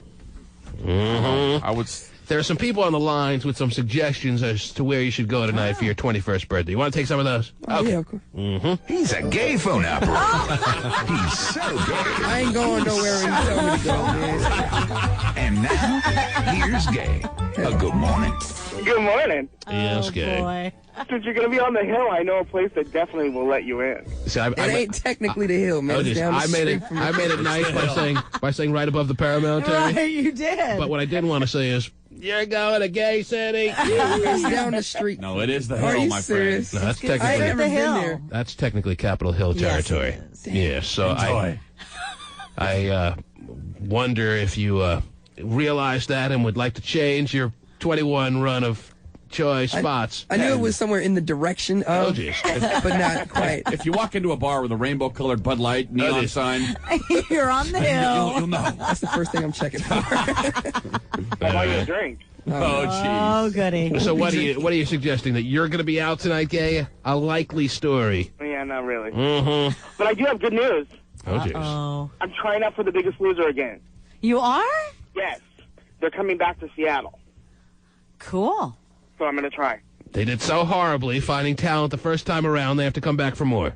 Yeah, they got to find more fat people. Mm-hmm. Well, And this time you're going to show up early. Yeah, I'm going early. I'm going to ask for the day off instead of just leaving early. And you're going to explain to your bosses you need the day off. Why? I'm just going to ask for the day off. I don't think if you were honest, they could deny that you certainly have your right to claim the status of being the biggest loser. Well, yeah, but I'm not going to ask the time off to go do the show until I know if they're going to let me on. Mm-hmm. But I'm not going to let my boss know until then. So why? Well, they'll know now, but, whatever. How are you going to ask for the day off? What are you going to say? I want the day off. I don't have to give a reason. Is that right? But I'm not going to volunteer it, no. Mm-hmm. But what if she asks, so you need this off because... He's got a female boss? Oh, I'm just... Oh. Terry's just assuming the boss is a female. Yeah. Right. It's a woman's world. Yeah. Well, hire And my a gay opposite man. is. Right. All right. Lovely. You should tell them. I think they would love it. They would fully support you. In a manner of speaking. Now, what if you have to park like 11 feet away? I'll get there early enough that I can shuffle on in. Oh, I think he walks in out of breath and all that kind of stuff. That'd probably be good. Wow. Well, he can walk in no other way, Stephen. Sweat on the I can do that brow. walk on one foot. Well, when is the big next tryout that they're having here? Not to... I don't know if I want to say because I don't want all the fat people in Seattle going. Well, now that you've even just talked about it at all, they're going to find out on their own. Yeah, but how many fat people are going to take the time to look it up? Oh, Not jeez. many. All right. Please. Sounds lovely. I think But I'm going. Good for you. Yay. Thank you. Yeah, good luck with that. Now you can buy a sheet cake tonight and feel good about it. Wow. Celebrate the occasion. Put Vinny's name on it for his birthday. Yeah. Celebrate everybody else's birthday. For the poos, just let me know. All right. Oh, yeah. All right, Gay. Yeah, take care. Let me find a dollar bill winner. Okay. Yeah, what line? Mm-hmm. You're on the air. Hello. Good morning. How are you? Who's this? This is Tracy. How you doing, Tracy? I'm doing really good. All right. I'm hoping to be better. And how would that come about? Well, I got the numbers, man. Is that right? Yeah. You're a dollar bill collector, are you, Tracy? Yeah. Hmm? I got 23 of them. $23. 23. Coincidentally, that happens to be the number we're looking for today. Yeah, I've had... Makes me wonder why the number 23 was on your mind. Do you really have $23 bills saved up? Or are you just making up a good story? Nope. Got them in my pocket. Mm-hmm. Read all I've their had the serial winning numbers. number every morning this week. You've had the winning number all 4 All mornings that preceded today. I got lucky today. Today's the day you get through. Why do you think today is the day you got lucky? I don't know. Okay. What's going on in your world, Tracy? Are you married? Are you involved with anyone? Are you lonely? What's the deal? Divorced with fiance. Divorce, getting ready to give it an old college try once again. Yep. Well, if you failed miserably the first time around, what makes you think, Tracy, that it's going to be successful this time? Did you learn from mistakes you made the first time? Yeah, I think I learned a few things. All right. Why don't you tell us what you learned? I learned not to be rude and controlling and disrespectful to women. So you're gonna eliminate. You're going to eliminate the rude, controlling, and disrespectful portion of your personality. Yes. Oh, what's going to be left there, Tracy? Love. Love. So when you eliminate the controlling, the rude, and the, what was the third one? Disrespectful. The disrespectful portions of your personality. Turn down your radio, or whoever that is in the background. Turn them down. Yeah, just hit the knob. When you eliminate those parts of your personality, all that's left is the love. Well, sometimes that's all you need. Fine. All you need is love. But we're kind of doubting, Tracy, that a man who's had a history, who had his first marriage go up in flames because of his rude, controlling, and disrespectful sides, we're kind of doubting that all of a sudden you can just flip the switch and have those bits of your personality be gone. Oh, it's progress, not perfection. So you've made progress. I've made a little progress. And you've made I'm enough. hoping to make more. You've made enough progress that you feel that this marriage is going to be a unbelievable success when the first marriage failed. Oh, I'm just engaged right now. I'm not married yet. So by the time you get married, even more progress will have taken place that you will have this thing down. Oh, I'll never have it down. It's always going to be a learning experience. Terry, is this but you believe that you wouldn't get married if you didn't think you could make it go this time, right? Right. Is this wishful thinking, Terry? This man had his marriage go up in flames because of his disrespect, because of his controlling nature, because of his what was the third one, Stephen? I thought you had them written down. Oh, I didn't write it down. No, respect. What? Oh, you already said that. Disrespectful. Yes. Controlling. And what was it, Tracy? Rude. Oh, rude. Oh, jeez. It's always rude. Tracy. Yes. I asked you, Terry, is it wishful thinking that he can just have it not be a problem in his second marriage when it was in his first? All those negative little traits of his are not going to rear their ugly head, Terry? Well, I think that he's made considerable strides because he recognized the fact that he is those three things. And I think even though they may tend to, come up again in the second marriage, he'll know to stop them real quick. Right. And the fact that he ordered the second wife from Russia and she doesn't speak any English, Terry, probably helps. Probably won't hurt either. Yeah. When he says, make dinner, you stupid bitch, she doesn't know what that means. Right. It's hard to be rude when she can't understand you. Especially when he's smiling when he says it. That's what the guidebook says. Just keep smiling when you talk to him. It's not being rude if you're not able to be understood, Terry. Right. So for Tracy, we have high hopes for the second marriage, even though I still believe, Terry, he's still rude, he's still disrespectful, and he's still a bit controlling. But he has something that you need, Terry. He has love with what's her name. That's right, Tracy. Nothing you can sing that can't be sung. Sure, Tracy. I think they're going to play this at the Baltic Room tonight there. Yeah, right. Get ready to... That's how drunk I am. Yes. I got my platform shoes ready. Tracy? Yeah. Do you have a wedding date set? No, we don't have a day yet. How long have you guys been engaged? Is it because you don't have a wedding date, because you don't feel you've completely mastered the ability to keep the rudeness, the controlling side, the disrespect out of your second relationship here? No. Then what do you? Haven't picked a date yet. Oh. Yeah, that's tough. Actually, got to take out a calendar and sit down in front of it. Tedious. Tracy. Yes, sir. That's it? You just haven't picked a date yet? What's stopping you? Me. Well, what about you is stopping you? Well, I want to learn a few more things and change a few more things about myself before I commit myself to somebody else, and I want it to be right. I'm a recovering drug addict. And? I was pretty self-absorbed. Oh, jeez. All right. But you're not doing that anymore. No, I have almost 3 years clean. Really? Hey. Good job. Almost 3 years could be a week, Terry. Well, still, he's clean. What drugs did? Everything. Whoa. Everything but you showed no prejudice.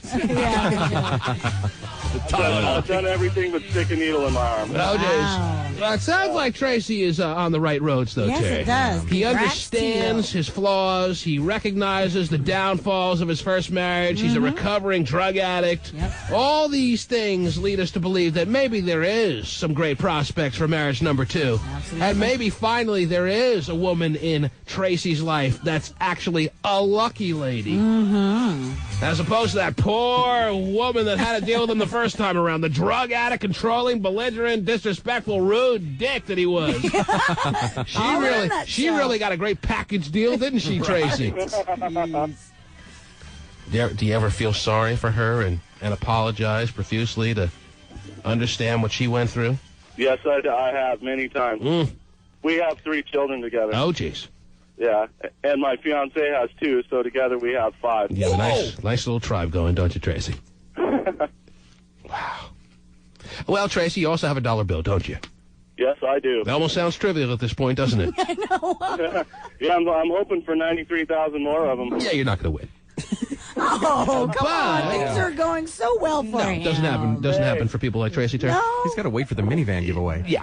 Oh, Tracy, what are the serial numbers in your dollar bill? Please make it official.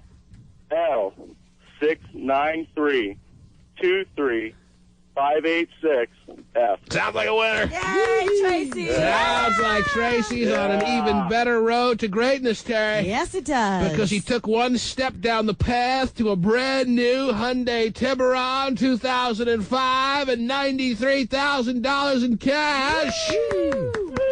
Yes. Tracy. Yes, sir. If you want to do the right thing, if you won the $93,000, you're going to hand it over right into the hands of wife number 1, won't you?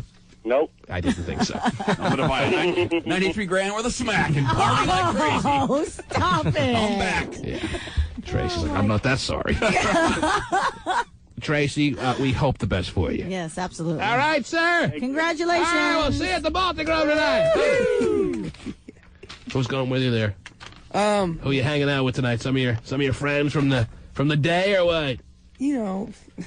Huh? Not a lot of people, like Pasty's coming through. Oh, jeez. Wow. You're going to hang out with people from the station? None of my friends are 21 yet. Man, you're even lamer than I thought. None of my friends are 21. DJ B Mello? DJ B. He might be out there. So your excuse is that none of your friends are 21 yet, so when you hang out at the door at midnight, you can't do it with the friends that you grew up with? Because you've been living here all your life, right? Yeah.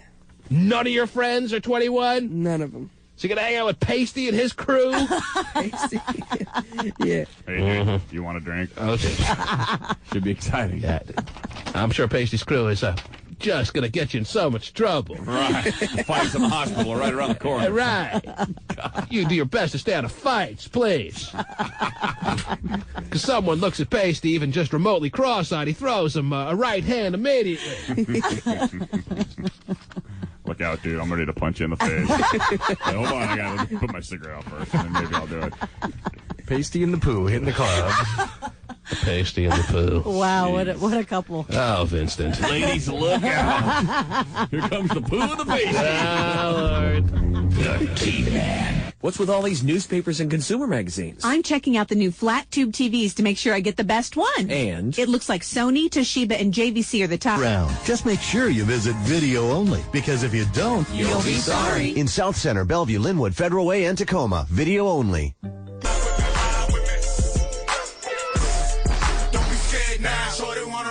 You know, Terry, the dollar bill game's a happy game. It's filled with happiness, and it's all about making people happy. It's all about meeting people that you hope are happy stories. And I consider Tracy, the last winner, a happy kind of story, even though he has fallen into many of the pit hole in his life, Terry. He's picking himself up by the bootstraps. He admits his flaws, and he's trying to better himself in the world. If you heard that last segment, you heard Tracy talk about his drug situation in the past, how it caused his first marriage to kind of blow up in his face, how he was rude accompanying with the drug problem. He was rude to his wife. He was disrespectful at times, and he acknowledges that, and he's it painted a visual to me that he's apologized to her, and I had this mindset of her being completely forgiving and recognizing, hey, he had been through hard times. I can't hold it against him. Right. And I wish him well. That's what I saw as far as her standpoint being, Terry. Well, she's called in on the phone line. She's cursing us out for allowing us to make him a winner. She's hoping he dies as soon as possible. Wow. Well, more or less. And she wants to make sure that if he wins the $93,000, that she gets her share, basically. Whoa. Well, she's on one of the phone lines here. I could put her on and let you hear for yourself, Terry. But the point is, it's not really the happy story that I gave it as far as the benefit of the doubt is concerned, Terry. Right. She's not really as cheerful about Tracy's road to recovery as I would have maybe hoped and slightly expected here, Terry. Right. She wants Tracy to be in pain. Oh, wow. Is that fair to say, ma'am? Are you there? I'm here. Okay, and we just had Tracy on the line, and you heard him on the radio, which caused you to call in and kind of get mad at us for allowing a scumbag like that to be a winner in the dollar bill game. Does that pretty much capture the essence of your feelings, or what? Yes. Wow. So it's not a situation where you recognize Tracy had his problems, he's mended the fences, and you wish him well. It's not like that. No, not at all. All right, well, why don't you tell us how you feel? Well, he was correct when he said that we were married for 7 years, and he said that he was rude. He was more than rude. He came on the air and made it seem like it was totally something that it wasn't. He would beat. Yeah, you cannot say the F word on the air, all right? We're not going to get anywhere if you keep throwing the F word out there, because we're going to have to dump everything you say like we just did. Dirty. All right? Pick it up and beat me. Yes. So you're saying he lied. I asked him a direct question. did. I asked him a point-blank question. Had you ever hit your first wife? And he said no, and you disagree with that. I disagree all the time. All right, let me call Tracy. Let's make this a real kind of seedy moment A here. happy reunion, maybe. Well, and he said, too, that he apologized all the time to you. I'll tell you this. If Tracy's ex-wife wants us to disqualify Tracy as a winner, when this conversation is all said and done, I may give her that power, Terry. Wow. If he wins, the money's just going to go to me. Oh, for jeez. child support. Oh. All right, hang on. Let's see where Tracy is. Let's see if Tracy's loving the fact that he's now a winner on the dollar bill game. Yeah. Glad I have those winning numbers. Glad I saved those signals. Yeah. Jeez. Paying major dividends for him. All right, what is your name? Michelle. Michelle. Hang on, Michelle. Hey, Tracy and Michelle sounds like a happy lesbian couple. You think? You would think that that's the kind of name she would write love songs about, Terry. Tracy. Tracy. Yeah, what's up? Welcome back to the airwaves. I imagine you may have heard that your ex-wife is on the line. Have you heard anything about that or no? Yeah, I was working, and a coworker just told me that she was on the line. Okay, yeah. She called in. She heard you in a jubilant fashion, celebrating your win on the air, and she wasn't as happy for you as maybe anyone out there would have expected. Or maybe this was predictable to a lot of people. The ex-wife is not going to be cheering on his successes. She wants him to be in misery. Tracy, your ex-wife, Michelle, is on the line, who's painting even a more drastic picture than you shared with us. Even through all your admitting, you made a lot of admissions in the last segment, but she says it goes a lot deeper than that. Do you want to find the common ground and figure out where you two may disagree here, or what? We'll just listen in. Go ahead. Say hi to your ex-wife, Michelle. What's up, Lizard? Wow. What do you call her, Lizard? Lizard. I called her Lizard for almost 7 years. Okay. Why does he call... You're the one that beat me for 7 years. Oh, jeez. And I'm the It wasn't a full loser? 7 years, and... It wasn't a full 7 years. I made my There was a couple of mistake. days in there where he didn't beat her. Tracy, we got to stop. No, you got to hold up, because I asked you a direct question when you were on the air. I asked you if you ever had raised a hand to this woman. There was something maybe I picked up on that indicated to me that might be a strong possibility. You looked me right in the eye through the radio, Tracy, and you lied to me. I apologize. It's something I'm not proud of, and I don't like that kind of dirty laundry aired over the radio from thousands of people. Well, Michelle doesn't mind. She loves it. Pardon me? Michelle didn't mind. She came right on the air and told us about it. Now, why is she doing that? Why am I doing it? Why is she coming right on the air and telling us things that you would rather have not been aired? I have no idea. She does what she does. All I know is I take my kids every other weekend. I pay my child support, and there's no reason for this. Every other weekend, my butt. Yeah, right. I take my kids every other weekend when my job... I go out of town. When your job allows it, which is never. So don't come on the Team N show lying that you come and take your kids every other weekend. You don't. Oh, wow. You don't pay child support. The IRS and everyone's looking for you. You don't pay child support. Liz? Is this Liz Thrash? Yes. Hello? I have receipts for every single payment to you of my child support. I have $250 in my pocket for child support I'm paying you today when I pick up my kids at 3:30 at the Everett Mall. Well, you know what? You're not We'll all going be there. today at the Everett Mall. Oh, I guess Hello? What? Why are you doing this? Because I hate you. Well, of course you hate me. You were screwing that other girl while we were still married, and that's why you're engaged to her. And you know what? I hope it doesn't last. All right. Tracy, is your new girlfriend hotter? Yeah. Wow. How much hotter? A lot hotter. She got the badunk-a-dunk, dude. Oh, jeez. Dunk-a-dunk. And No, you know what? You know what? She looks like Oscar the Grouch, okay? Oh, jeez. Yeah. Kind of turns me on. Really? Mm-hmm. You know what? I think I'll be the bigger man and not throw out some nasty stuff because I don't need to do that. Tracy, does your new girlfriend look like Oscar the Grouch? Yes. Not at all. What does she look like? What does your new girlfriend look like? Who would you compare her to that we may know of? What celebrity or animated figure? Courtney Love? Courtney Love? Yes. Well, let's have Tracy answer that question. What does your new girlfriend look like? She's 5'6". Well, who does she look like? Try to give us a comparison. Who does she look like? Oh, I don't compare people, man. Mm-hmm. Like Courtney Love, he's just ashamed to say it. Oh, jeez. Should probably avoid those type of girls with the drug problem. Well, who said she had a drug problem? This is just an ex trying to cause trouble, man. It's all good. Is that what you are, Michelle? Is your name Michelle or no? Whatever it is. Her name is Elizabeth Ann Pratt. Easy now. Whatever. Hey, you both wanted to come on the air. You both know what you're doing here. So, hey, you're both airing each other's dirty laundry. It seems pretty childish after all you've been through, but hey. I haven't aired no dirty laundry. I haven't aired any dirty laundry. Well, you said that she's not even nearly as hot as your... at all. You said she's not even nearly as hot as your new girlfriend. I'm sure that made her feel great. No, my new girlfriend is hotter than she is, but she's hot herself. Mm-hmm. She's 5'2", long brown hair. She's a good-looking woman. Don't get me wrong. Why are you so filled with venom when it comes to this man, Michelle, whatever your name is? Her name is Liz. Okay. Easy. Why are you listening out there to him winning the dollar bill game and you felt the need to call in and get this all started? Why is that? Because he's such a jerk. All he's going to do with this money, if he gets it, he's just going to go out and buy drugs. That's all he's been doing his whole life. He's just a big drug addict. Clean or sober. Well, he admitted that. Right. He admitted that, and he says, hey, maybe you're not around enough to see it these days, but Tracy says that is not the case anymore in his life. You may have not been with him. You may have not enjoyed the good days that he's enjoying now being drug-free. He says he's not doing that anymore. You don't believe him? No, because he gave, like, I don't know much about drugs, but he gave, like, the people that sell the drug my number, so they'll be calling me. So I don't see where he's saying that he's sober. Why don't you just forward him my number? I'm telling you, man, this ain't my ex-wife.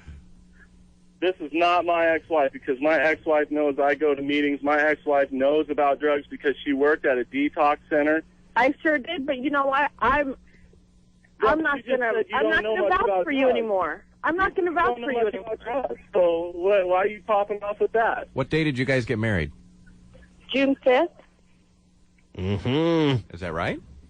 It was 11/2 of... You don't even remember. You don't even remember. Strung out. Why should I? You're an ex. You're an ex. Oh, wow. You're an ex for a reason. Just this reason right here, because you want to cause trouble in my life now that I've changed my life and turned it around. I wasn't asked when you wanted it, right? I wasn't asked when you want it, right? Is that the case, though? Are you kind of filled with animosity because now that he's straightened out his life, he no longer is with you, and you would rather see him suffer as opposed to better himself? Yep. Yeah. Exactly what it is. You would rather see him suffer. You're admitting that. Yeah. Why should he be all good now that he's moved on with his life? It's pretty much, I guess that's a natural feeling. Sure it is. Yeah, so much Are you amicable, huh? Are you with someone at this time or no? Yes, she is. You are? She left me for this guy. But the woman that he was cheating on you with during your marriage, he's now apparently getting ready to marry. No. Yeah. Well, no, I was not I went to this guy because he doesn't treat me the way that... this girl. You claim that the woman you're with now you were not having sex with during your marriage. No. Yes, they were. No, I was not. Who's got a bigger... We were already separated. The divorce papers were already in. It was a done deal. The only thing that wasn't done was signed on the dotted line by a judge. And we had both already moved on. She left me for a younger guy that she worked with. Who's got a bigger wiener, the younger guy, Michelle, or your ex-husband? The younger guy. Oh, jeez. Well, then you should be happy. Say that. He's a pencil dick. He's a pencil dick, so... What? Are you a pencil dick, Tracy? Yeah. You said Dick Tracy. Tracy? Yes, sir. Are you a self-admitted former drug addict, recovering, but still a pencil dick? Sure. Mm-hmm. I'm not into this, man. This is rude and wrong. Well, you gotta tell your ex-wife that. Well, she already knows that. She already knows this is rude and wrong. She's doing it for whatever reason she's doing it for, and if I'm disqualified from this competition, that would be... Well, as always, that would be pretty sad. You're welcome to hang up at any time, Tracy. You knew that we had her on the line, and I'm going to ask her that question now. It is in her hands. Oh, yeah. I'm done. Michelle? Yeah. My ex's name is not Michelle. Well, she wants to go by Michelle, so that's what I'm calling her. Of course she does, because she can't get it right. Oh, jeez, they're so happy. If you would like to have Tracy disqualified from the dollar bill game, I will grant you that wish. I would like for him to be disqualified. Oh, my God. That's wrong. I think that's wrong, too. And she didn't even need thinking time. But the thing is that, that you claim that he's not up on his child support. If he were to win, then that would be would take care of the child support. So you should root for that. Yeah, you should root for that. I have a good job, and I don't need a man to support me or my kids. And yet you hold him over the fire for not giving you the child support you claim he hasn't given you. Yeah.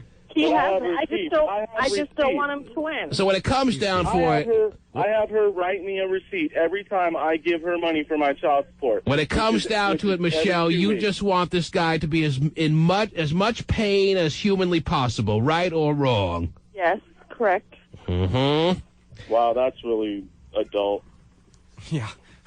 Well, yeah, like you said, that's natural reaction because for 7 years she feels that she went through a lot of pain, being beaten. This was true love at one point, Terry. Yeah. This was once true love. Mm-hmm. Way to move on. If you want to live in the past, Liz, live in the past. Way to move on. Liz, are you not able to move on with your life? Are you still consumed with thoughts of Tracy? Anger. No. Do you still have loving feelings for Tracy? Not at all. Well, see? Why are you so passionate about it? Yeah. Yeah, this is all... Then why aren't you able to move on with a bigger dick, younger guy? Oh, yeah, that's huge! Why is that the case, Michelle? I am. I just don't want for him to win. I just don't. I want his life to be miserable. Well, I gave you... She's almost starting to cry now. I gave you that option. I told you that whatever you said would be the final word, but I lied. Tracy still wins. Hang on, Tracy. Tracy, Michelle, we thank you for the call. I hope you got something therapeutic out of this. I don't see what, but we appreciate it nonetheless. Would you like you rock. Would you like to give Tracy a final word, Michelle? Oh, boy. She can stop her final word. I hope that you can suck as many dicks for... All right, there. Well, now, that's not something that the FCC would have hoped your final word would have been. But I will be at the Everett Mall later just to see if that happens. You never know. Mm-hmm. See what I was tasting the poo tonight? Get Tracy's information. Tell him he is a winner. Jeez. And I'm glad we could have that very special moment here on the radio in celebration of a fine game with the listeners. Enjoy time and time again. It's known as the dollar bill game. All right. The T-Man. The dollar bill game. It's common tale, Terry. At one point in their life, Tracy and Michelle were happy. They were licking envelopes to announce their wedding day, Terry. They were choosing a first song to dance to, and now as far as each of them is concerned, the other can't die quick enough. I know. That's amazing, huh? That is exactly Just a mere short 7 years. Yes. It's amazing how it works out that way sometimes, Terry. Yes, it is. Yeah. Licking envelopes. Yes. Getting the invitations ready. I mean, that's a very important time. Mm-hmm. And little did they know at that point that they were a few years away from damning the other till they are... Well, who wants to get further deep into this conversation? Let's move on. Till death. Yes, till death do us part. Yeah. Do you want the lemon or the raspberry filling in the cake? Oh, jeez. Oh, raspberry. That's easy. It was such a happy time. It was. I know they want to kill each other. That's unbelievable. Well, let us cheer things up by opening up all the phone lines. It's a Fractious Friday, as you know, Terry. And by the way, today's the most fractious I've ever felt. Wow. Whoa. Let me tell you. By the way, Stephen, maybe I should ask you, the fearless forecaster just chimed in with a phone call. He said he's on the Learjet. He's not too far away. Wow. He would like to know if you would like him to come in and make a Super Bowl prediction. As you know, the fearless forecaster has never predicted a Super Bowl wrong in his entire existence, not to mention many other great picks that he has made, and across the board in all his selections, never made an error. Now, it kind of ruins the fun, though, when the fearless forecaster comes in, because there'd be no reason to watch the game. The game would be over at that point that he makes his selection. So when I ask you if you'd like fearless to come in, Stephen, you got to keep that in mind, that it would ruin all the drama of the game. Well, I just watch the commercials and fast forward the game. I'm all for him coming in. I want to hear him. I want to hear how it's going to go. Call Fearless back and tell him we would like him to come in and make a selection later this morning. Okay, there you go. 1-866-663-T-Man is the number to call on this very Fractious of Fridays. We will go to the phones and see what's going on out there in the listening world. Anything you would like to talk about on a Fractious of Friday, yes, I'll say it again, is fine with us. So it's a wide open potpourri of topics that you choose. 1-866-663-T-Man is a toll-free number. You're on the air. Hello. Hey, T-Man. How are you, sir? Oh, not too bad. How about you? Not bad. What can we do for you today?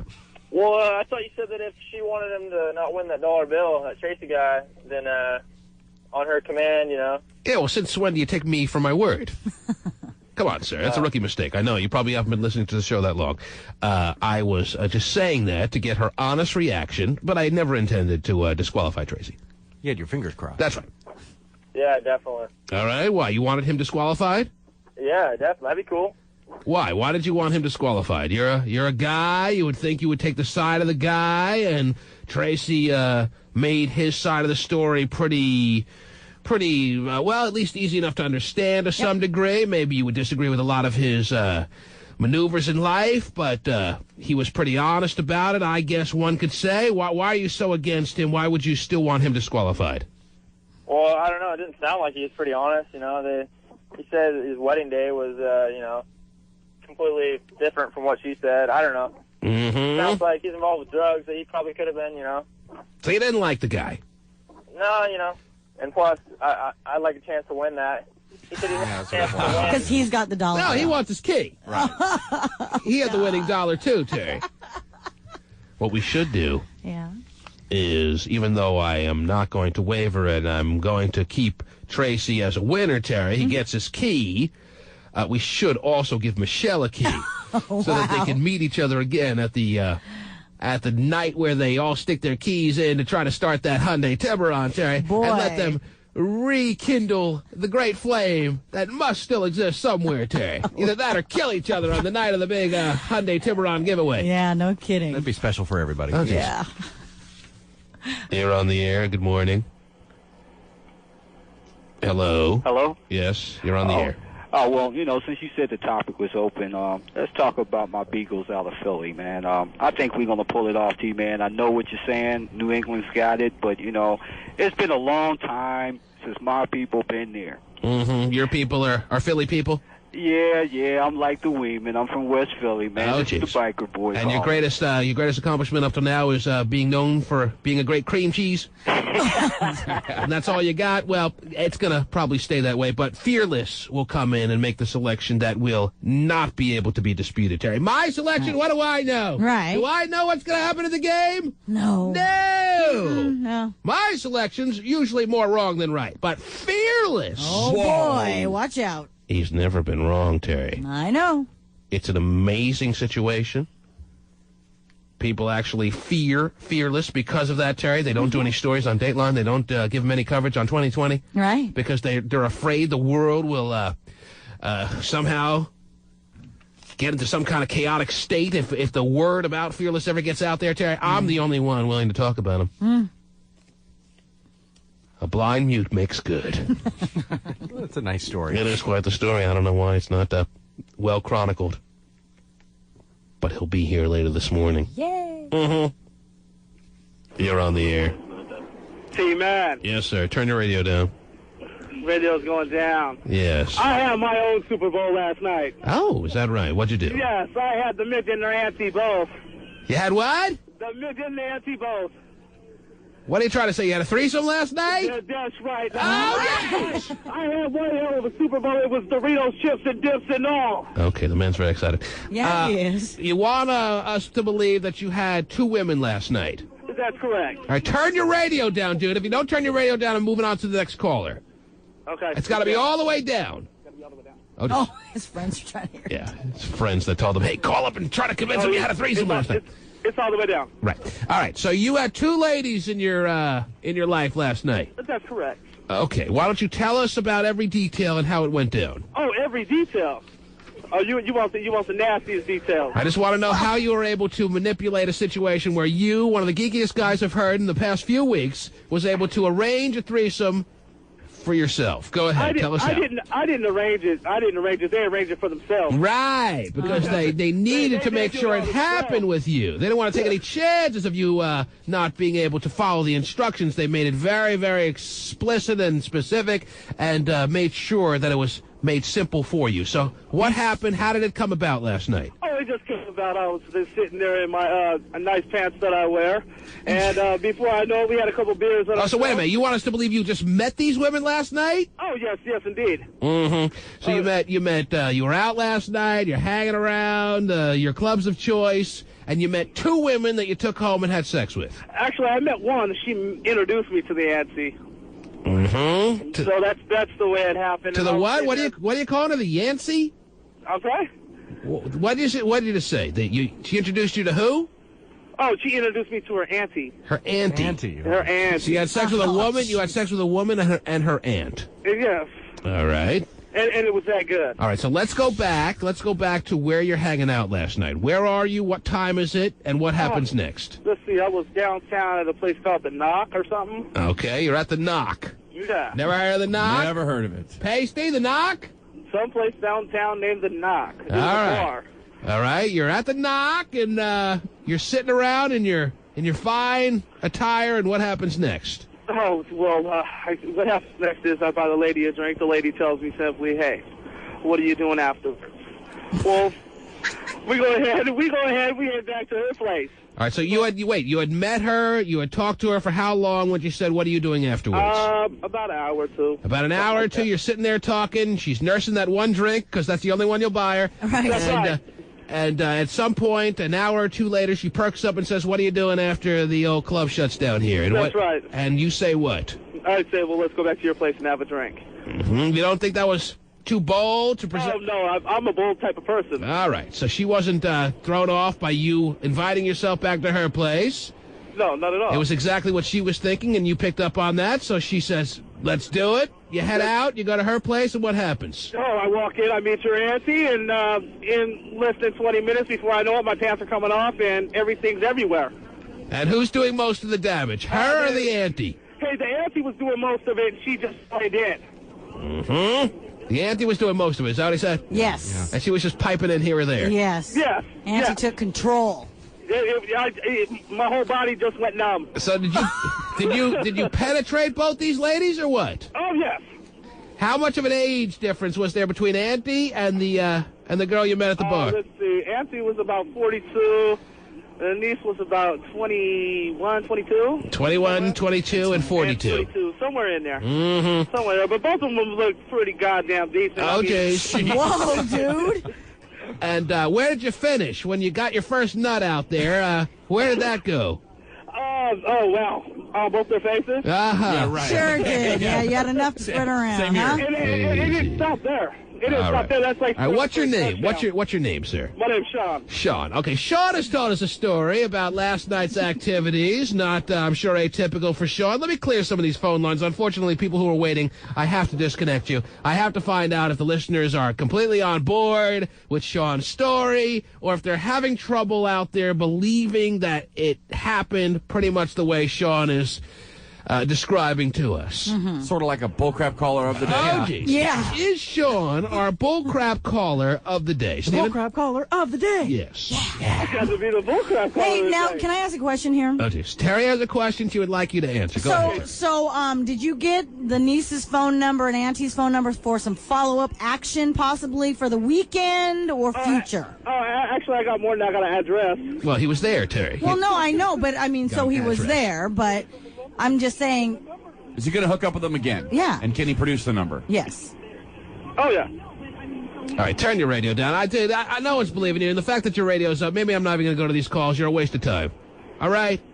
You got your little friends in the car listening to you. You're making an idiot of yourself, kind of, I guess. Not really, I don't know. But I can't deal with the radio being up, all right? So thanks for the call. No problem. All right, dude. You going to turn it down? Yeah, I'll turn it down. All right. If I hear it one more time, it's over. You're on the air with Sean. Sean is telling us a story that we're actually going to the phone lines to see if people believe. Right. Go ahead. You're on the air. Yes. Hello? Mm-hmm. Okay, Sean is a bullcrap caller. Ooh. Ooh, What damn, you're harsh. Okay, but hold on, Sean. If you're going to lie about having a threesome, why you got to lie about having sex with the old lady? Well, I got to lie for them. The mama wanted it the most. I mean, that's really kind of sick. I mean, you had a threesome with an old lady. Sweetheart, don't be mad because you didn't get it. Okay, let me put on actually a caller. We have one caller on the line that believes him. One? Yes. Let me pick that line up so Sean could feel like he did good here. Yes, you're on the air. Hi. Hi. Yeah, I believe him. I mean, why not go out and have a couple drinks and go have it with an aunt and a niece? We're not saying that this situation is impossible by any means. Right. It can happen, Terry. Mm-hmm. It can happen just the way Sean said it happened. Sure. And yet it didn't happen with Sean last night. Yeah, let's. All right? Yeah. Where'd you finish? In both their faces. Yeah, right. That was pretty much the last straw of us having any ability to believe his story. But we're glad you believe him. Oh, thanks. You can call me toll free. All right, let's end it on that. What do you say? Yeah. Yes. Let's make that the last lie Sean tells. Okay. All right. You can call me toll free. The T-Man. And they can meet every carrot with that. All right, sweet thought. Anyhow, yes, we'll continue the calls. 1-866-663-T-Man. You're on the air. Good morning. Good morning. Hi, how are you? Good. How about you? Pretty good. What can we do for you today? Okay, I wanted to make a comment on the Tracy The guy that had called in and he won the dollar bill game? Yes, we're familiar with him. He's the winner in today's dollar bill game who had a little bit of a moment with his ex-wife on the air. Yes, what about it? Okay, I am pretty much in the same situation that he is in with my husband. All right. And just by chance, his ex-wife, my husband's ex-wife, So her he's name is dating Elizabeth too. He's with a woman right now who's a lot hotter than you were, and you can't take it, basically, is what it comes down to. Is that the deal? No. My husband right now, he was with a woman for 7 years. They were high school sweethearts. They were, I guess, apparently stupid enough to get married, and they had a son together. So, of course, we all have to deal with his ex-wife for the next 18 years. Because all right. So you're on the other side of it. You're the new woman. Yes. All right. Now, so what's the problem? Okay, now the problem is I can totally see the point where how she would come on the air, that other Elizabeth, like Tracy's ex, and how she would come on the air and say that he is abusive or was abusive and all this stuff. And I can see that because when me and my husband first were getting together and we were dating, the first time I talked to her, well, I just hope you know, Natalie, that, you know, Eric, he beat me and he put me in hospital. So what you're trying to say is these exes can be liars. Is that your point or what? Completely my point. Uh-huh. So don't believe everything you hear from an ex-wife or any kind of ex-girlfriend or a woman because they're going to lie to people. Oh, of course, because my husband's ex-wife, they got their divorce because she slept with his cousin. What if you find out she's not lying and maybe he's just been on a good streak and tonight's the night where that streak ends and you get battered from pillar to post? What if that happens? Oh, no. She slept with his ex-wife, or with... Total denial there. Yes. No, she slept with his... Now, I'm not saying that what she's saying isn't necessarily true in some cases, Terry. I'm sure there are a lot of exes that lie. And maybe there are some, as this man pointed out earlier, that will even lie about men not paying child support. It's a very simple lie, and it's tough to have to prove from the man's point of view. This man claimed he had receipts. He had receipts, Terry. So who knows what the truth is. Maybe as soon as you become divorced, in some women's eyes, you're immediately a deadbeat dad, whether you pay your child support or not. It's a great label, and women know that men are horrified by that label, so they throw it out there to get even. Oh, yeah, and also, too, that if he is that far back in child support and he has a job, they will come after him and his wages will be deducted. Especially now that he's about to win $93,000 in cash. Yeah, right. Exactly. All right, so I want to give up my sympathy for Tracy because I understand where he's coming from, dealing with an ex that's a complete cow. Wow. Oh, jeez. Moo. Yes. Okay. Ring the bell, Steve. Ring the bell. Okay. Okay, thank you. There she goes. Oh, she sounds hot. She's running those. I like them that size. Don't forget. We never did. Okay. Oh, my gosh. You're on the air. Good morning. Hello? Hi, how are you? Good, how are you? Good. What can we do for you, baby? I am bisexual. Yes. I want to find a girl that's decent looking because I'm sick of all So you're bisexual, but you're in search of a woman. Is that right? Do you appreciate women better than men? You like what women can do for you at this point in your life more than men? What's the situation? Yes. Uh-huh. Turn your radio down. You don't need to hear that question again, trust me. So you, are you leaning towards becoming an outright lesbian, or you're not quite at that stage yet? I'm more of lesbian. So you're more of a lesbian. Been with the guys, but... You've been with guys, but you're pretty much weaning them out in your life. Is that fair to say? Do you think you'll ever have a nice run with men again, or that's not going to happen? It's going to be women from this point on? Pretty much the women. With an occasional schlong here or there, you're going to pretty much going to be devoted to women. Yeah. How much will you sprinkle in a schlong, do you think? Once every 2 years, once every 5 years, once every month, what? No, every now and then. How often? Well, that's Well, what how I'm about trying. once a month? Once a month, you may have a guy. You may have sex with a guy once a month. Yeah. But sprinkling. But you want to. But the girls that I've been with aren't just that good looking. I want the lipstick lesbians. You want hotter women. Not the butch. You're sick of having dykes in your life. Yeah, they're gross. Oh, jeez. Because if I wanted to date a guy, I would date one that is actually one instead of one that looked like one. Okay, so let's see if I got this straight. You've had your run of guys and dykes. Guys and dykes. And you're pretty much out on both. How much are you going to sprinkle in a dyke even though you're done with them? Once a month? No. No. I just want a good-looking girl. All right, you're gonna sprinkle in a guy once a month. You're pretty much done with dykes, period. Yes. You never want a dyke again if you could help it in your life. Exactly. Okay, now are you a dyke or no? No. You're a pretty hot lipstick, bisexual, lesbian-leaning woman. I get the looks. From men? Both. See, that's what I never understood. If you're a woman who's attracted to women, why would you want to date a woman that looks like a guy? Oh, geez. I don't. Yeah, That's I what totally I'm looking agree for. with her. So why do gay women... So As a woman, you totally agree with Yeah, that. but why do gay women dress up like want to look like a man? I never Don't understood try to that. understand the chromosomes, the biology of someone's inner makings. Because in lesbian relationships, everybody thinks that that one has to be the girl and one has to be the guy. You want two girls to skip down the old maypole together. Exactly. Mm-hmm. In their frilly dresses. Now, why do you attract these dykes? Why do you think that is? Why do the dykes seem I'm a to... good-looking lesbian, And they think you're looking for someone to fill the void in your lesbian little situation. Exactly. But you want someone as hot as you. Yeah. All right. Well, where are you looking for these lesbians? I can't find them. Well, where are you looking?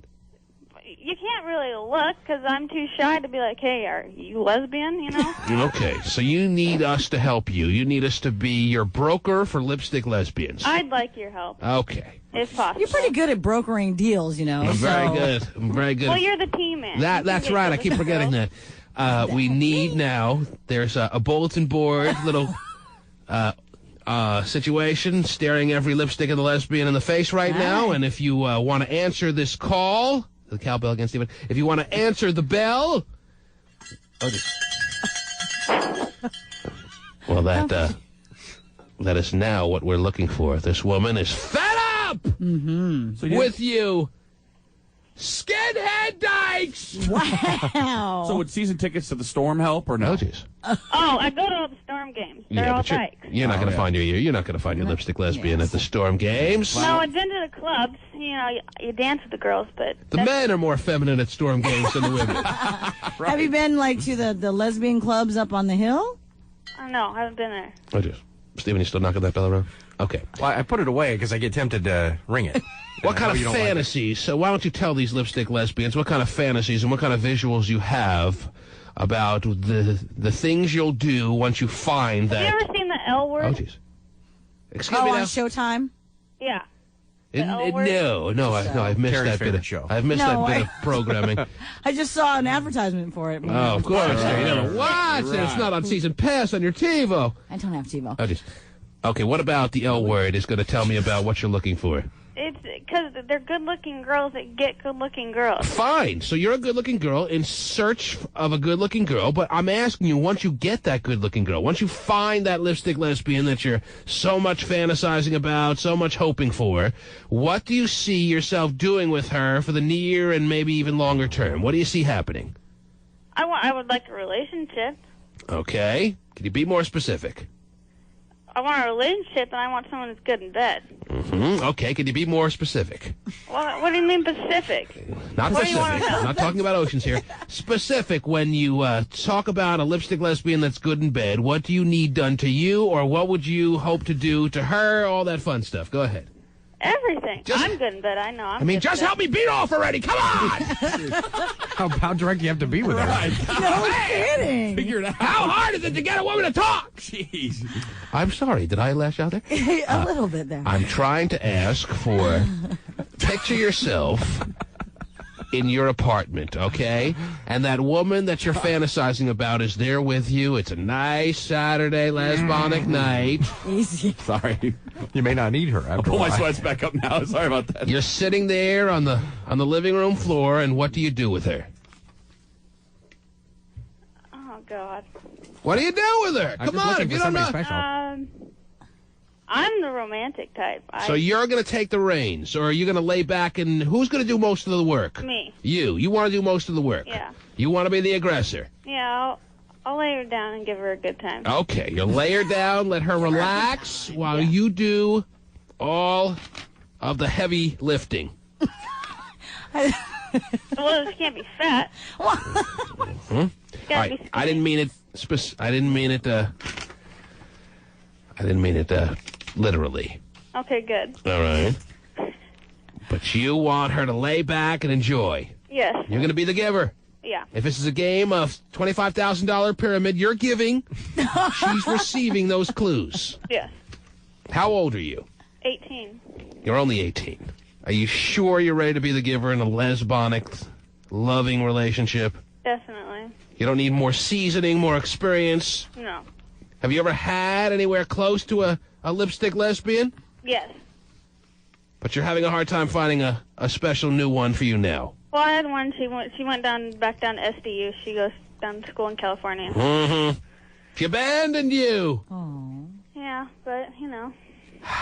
Girls are heartbreakers. Yes.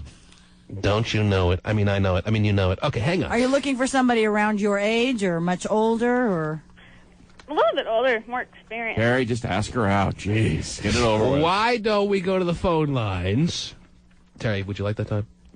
Why don't we go to the phone lines and see what kind of calls are coming in for you? Would you like to do that? Yes, please. Ladies and gentlemen, we have a lady on the line. She's coming of age, and she's realizing who she is as a woman. She's realizing she doesn't want men for the most part these days. She'll sprinkle in maybe an occasional salon. She doesn't want any more dykes. She's been through them from age 9 on, Terry. She wants the quintessential lipstick, exotic, beautiful lesbian. Crew cuts need not apply. Mm-hmm. Boy. Combat boots, stay away.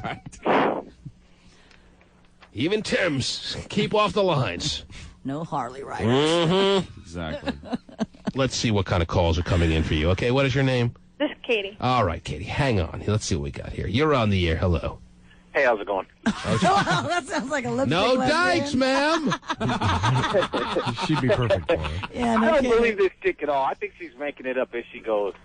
You don't believe what? It's the bullcrap caller of the day. No, we already had sir. that. We've had the bullcrap caller of the day. Plus, I'm very good at sensing when someone's lying to us. This woman is not lying. I mean, she may deep inside not know truly, like most women out there, what she wants, but she's not lying to us. Dude, she's making it up as she goes. No, this totally guy's just upset because he's another man that doesn't know how to please a woman. Oh, is that what that is? That's what that is, sweetheart. Whatever. But see, I'm sick of you guys. That's why I go for the females. Cause That's I know why what you a girl want one wants. once a month? You call that sprinkling that out? I call that a good time. Oh, Oh, it is a good time. Better than Yeah, any guys once I've a ever month. been with. That doesn't mean You that guys you're a don't know what lipstick to do. lesbian. This is just a man who You don't doesn't know want to what do. You're accept. 18. This is a man who doesn't want to accept there's a woman out there that is no longer interested, for the most part, in men. Right. She'd rather have someone in her life that can do something for her and make an impact sexually, Terry. She Right. wants a woman. Mm-hmm. As a person who is so able to please women, I can accept this, Terry, not take it personally. That's good to know. Am I kidding? But this guy obviously has some deficiencies, Terry, and because of that is unwilling to accept her for telling the truth. Right. And he has Because he's mad he can't please women. and he has his own issues. That's basically what I'm saying. Oh, geez. Anyway, let's go back to the phone lines and see what else is out there. You're on the air. Hello. Oh, jeez. Hello? Yes. I'm on the air? Yes, you are. I'm just calling to see if she's interested in couple. No. Thanks for the call. Well, you didn't ask me. Stephen, you had other people here. You had a question, Stephen? Well, she says that, he was mad because he can't, has she ever been pleased by a man, I should say? I mean, is that why you're going through this little thing now? Have I? Yeah. Ultimately, no. Well, I mean, I think that's what this stems from then, is that you are seeking some sort of satisfaction that you hadn't been receiving from men. Exactly. Wow. I tell you, you got to get up And women pretty can early do in the it, morning so to get why one not? past Kilburn. Well, no, I think that she's just frustrated with that, and I think that she'll eventually. You when think she so, finds Doctor? When she finds a man that she wants, that's the way she'll end up. She's not going to end up lesbian. I don't know what I'm going to end up. So you don't believe the validity of her lesbian feelings here? I think she's just dabbling to try it out. Mm-hmm. Like most conservatives, they think that they can be reformed and that it's a choice. You're on the air. Hello. You don't think it's a choice for some people? Yeah, I'm a lipstick lesbian. I like the data. Come down in a wig and a dress, and you can. If you're willing to come down and prove that you are truly a lipstick lesbian, we'll take this seriously. Until then, no. Stephen, we see it more as an 18-year-old coming of age, addressing who she really has always been, and about to embark on the next stanza of her life. But if she's truly as a opposed lesbian, to you, she's going into a little phase and she'll come out of it like the Bible says she should. She needs to go to gay. No, that's not what I'm. That's absolutely not what I'm saying. She didn't say she was straight lesbian. She started the call off by saying she was bisexual. And she's sprinkling it in. So if she's full-fledged lesbian, why would you be sprinkling it in? She's made it very clear that she's heavily leaning towards lesbian. She these said once a days. month she wants a schlong. I mean, that's a lot of people. That's sprinkling it in, Stephen. All right. I mean, that seems like a lot to me. For you, sex once every 3 years, we can understand how you see that as not sprinkling it in. Well, I don't understand why you turn it around like that and make it personal. I think that's a lot to me. You're on the air. What would to have a different schlong every once a month? I mean, that's a lot. And continue a lesbian relationship. Seems like a lot. You don't sprinkle it in that much? Anyhow, you're on the air. Hello. Hi, I just have a question. I was like, no, she's 18, right? Yeah, she is. All right, my thing is, I'm only 20. How long has she been having sex and know that she wants to be a full-blown lesbian? Oh, geez. This man wants to know how much experience you're drawing upon here. I've only been with a few men, but... You've been with a few men? But ultimately, I've been more pleased with the women I've been with than I have all the men. So the dykes that you decided you no longer are interested in still did more for you than the men? Yes. Mm-hmm. I have another question. I'm a married man, so to me, it doesn't really matter. But, like, whether she finds that one guy she can, relate to that can please her that right way, would she still decide to go full-blown lesbian, or would she still decide to stay with men? She's not looking to fall in love with any guy right now. It's not going to happen if you're not looking for it. I'm 18. I just want to have fun, be with a good-looking girl. She's not talking to guys right now. She's not seeing men today. Right. Well, I mean, the month is short. I mean, there's a schlong coming at some point. Wow. You are really... She's not going to talk to that schlong. She's going to have sex with it. You're on the air. Hello. Hey, yes. A lot of guys calling in right now. I know. I can't help the calls coming in. What is her name again? Jezebel. What's your Katie. name? Katie. Okay, you're on the air with Katie. Go ahead. Yeah, I'd like to offer, as soon as we do find a lipstick for this one. Oh, jeez. I'd offer some videography, Oh, jeez. Right, so hard to find these days. Yeah. Thanks, Man sir. owns a video camera. Whoa, where'd you get that? Just wanted to come over. Wow. I've heard about those fine bit of technology, Terry. I've never actually seen one. I know, huh? It's very big of you, sir. Something tells me you'd watch it. Oh, I'd watch it. Nobody said he wouldn't. But I'm going to do the taping. Thank you very much. Katie, what is it about you right now that's calling all the men to call in? Because they all think that they can change me. Right. It's the same thing with all guys. Mm-hmm. One night with me and you'll be straight again. Oh, jeez. No, sorry, it don't work that way. Okay, so I shouldn't say that then. How about one night in Bangkok? Oh, jeez. She's tried that. Okay. Yes. I live with 5 guys, so I know that I don't need them. Wow. Oh, boy. Yeah. That would do it. All right, let me clear some of these phone lines. I'm just assuming all the men are the first to race to the phones when they hear a woman like this calling in. Let's have a couple of clear lines so those lipstick lesbians a little slower to the dialing buttons, Terry. Sure. Yes, let's have them with a little bit of access to get through to this program. I'd hate to have all these lipstick lesbians getting a busy signal, because you know what I've learned, Terry, through the years? There's nothing a lipstick lesbian hates more than a busy signal. Oh, okay. I could write a whole book on that. Really? That's right. Be interesting. Would there be pictures? It'd be a pop-up book. What are you kidding? You're on the air. Hello. Hello? Yes. Hi. And if we could have someone answer the phone to see if we could find a lipstick lesbian, that wouldn't be a bad thing either. Nah. Hello? Yes, you're on the air. Hello. Can you hear me? Yes, we can. Okay. You're a dyke and you know it. Is she there? Yeah, she's here. Okay. But you're a dyke and you know it. Ooh. Terry, I can hear the sound of a dyke a mile away. Okay. You got dyke dar? Oh, geez. My dyke dar's going crazy. Okay, I was wondering, I'm not a lesbian. Oh. I'm a straight one. You're a straight woman, yes. But I can give her advice. She always can find somebody online, and they're great girls over there. No, they're not. So you've tried the online Been way. there, done that. She's done the online thing, no success. She's going Even, to... you remember those 2 girls you hooked up? Yes, That I guy do with remember. long hair? I've hooked up lipstick... Hey, I have an impeccable track record for hooking up lipstick lesbians, Terry. I can do things that the internet can't, and every listener knows that. Right. Sometimes it takes a bit of time to weed out all these crackpots that call in before the actual lipstick comes on through. So you need a little bit of patience there, Katie. Okay. You're on the air. Hello. Oh, jeez.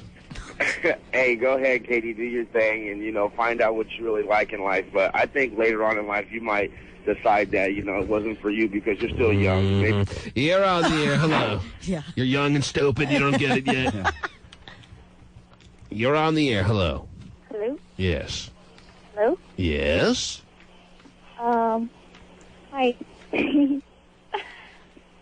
They're flirting. I'm not bi or lesbian. I'm straight, and I just want to say that. Then why are you clogging the phone line right now? Why are you making it tougher for a lipstick lesbian to call in? No, she doesn't know what they're having. Why do you continue to persecute the lipstick lesbian? Jeez. She's only like 13. What does she know? She's 18. She's 13. Whatever. That's still young. Why do you insist she's 13 when she says she's 18? That's still young. She doesn't know what she's talking about. Neither do you. Off the phone line. Next caller, please. Yes. Yeah. Wow. Good job. Well done. You're on the air. Hello. Yes. I want to request my girlfriend for this lady. But your girlfriend's not the quintessential, the real authentic lipstick lesbian, is she? What's that? His friend's a scooter. You made it on! You're on the air. Hello? All right, you know what, dude? Stop calling. All men, stop calling right now. I'm trying to go to these open lines that are ringing on in, Terry, and all these guys are flooding the lines. They're fascinated by this woman, obviously. Yeah.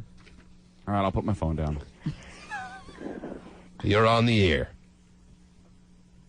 Hello? I'm willing to be her lipstick lesbian. I'm interested. But are you truly a lesbian? Are you just trying to portray yourself as one, or you're willing to dabble in that just because this woman has thrown out a flyer out there? Pseudo-lesbian. I've been with a girl before, and I liked it, and she moved down to Las Vegas, so since then I haven't been with anyone, but I would like to. Katie? What's up? I'm hearing the sound of a woman that would present herself as a lipstick lesbian. I don't doubt that she's a pretty non-dykey type.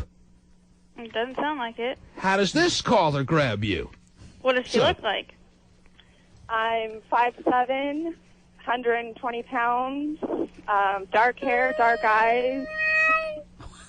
I'm into the indigo girls, and I can change my own oil. Oh, jeez. I don't believe that at all. I don't see that. You don't believe me. This woman couldn't change her oil if you put a gun to her head. No chance. All right, good. Uh-huh. What do you think, Katie? I am good looking, I promise. The more I hear out of Katie, though, the more I'm starting to become convinced that she's more dykey than she's even acknowledging. Oh, really? You know, some of the sounds of Katie? No, Yeah, not you. I believe you're very feminine.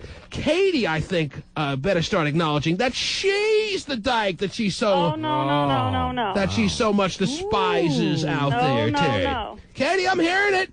I'm hearing indigo girls. I'm hearing oil change potential. Next. Nope.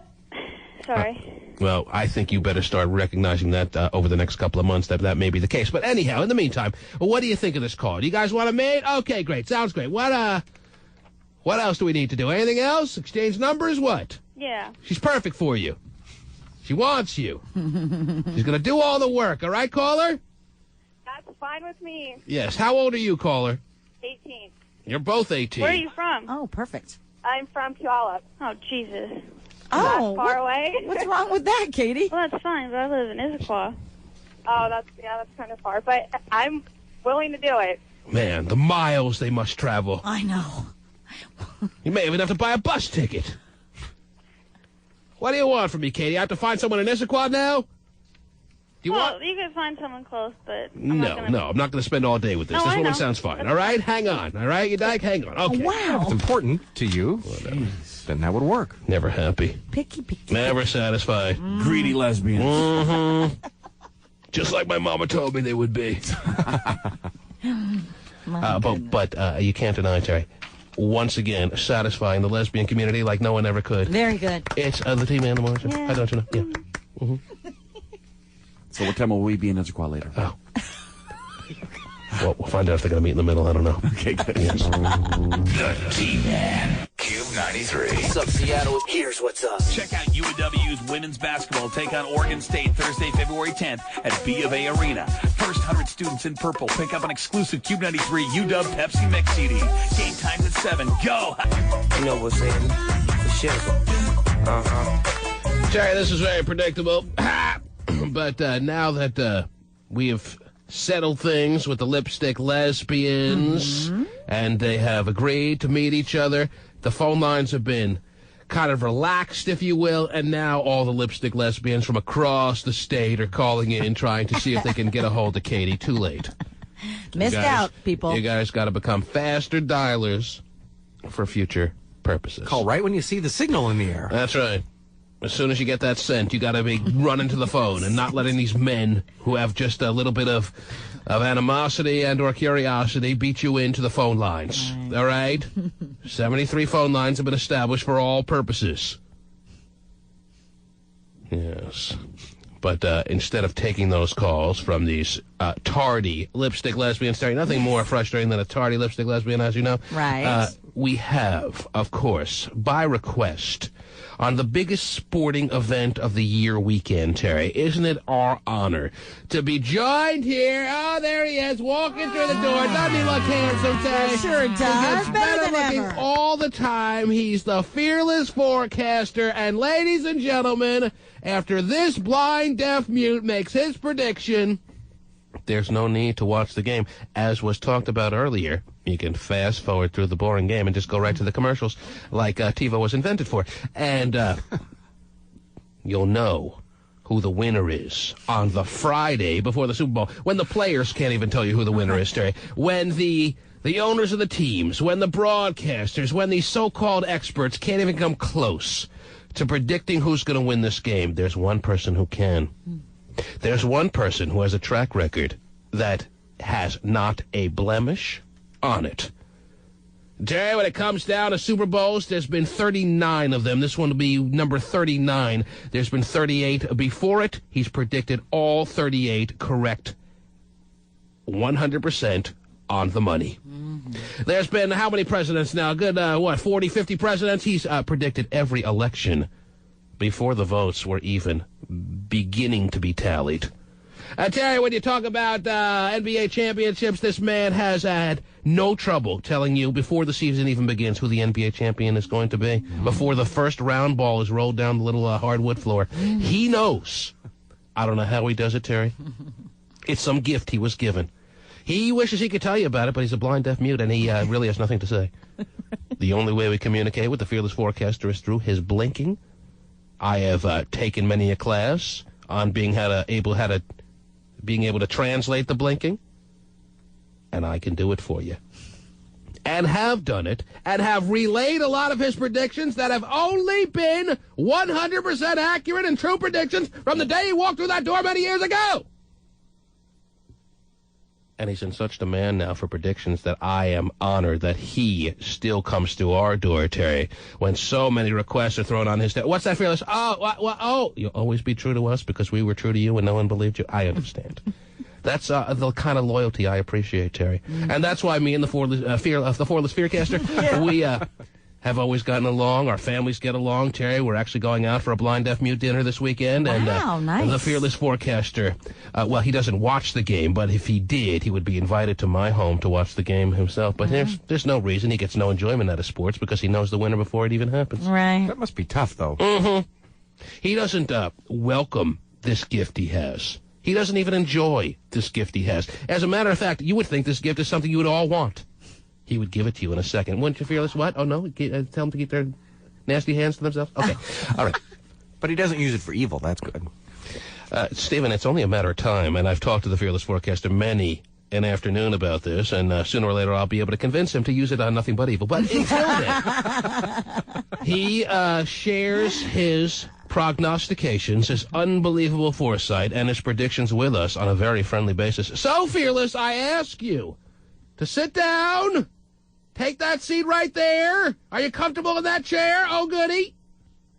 And I ask you to look deep into that area that houses the gift that you were given at birth.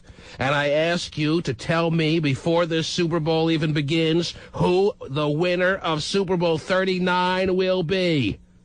I'm reading the blinks, They're coming at me fast and furiously. If I may translate, here we go. Jacksonville, Florida, Sunday afternoon, February 6th.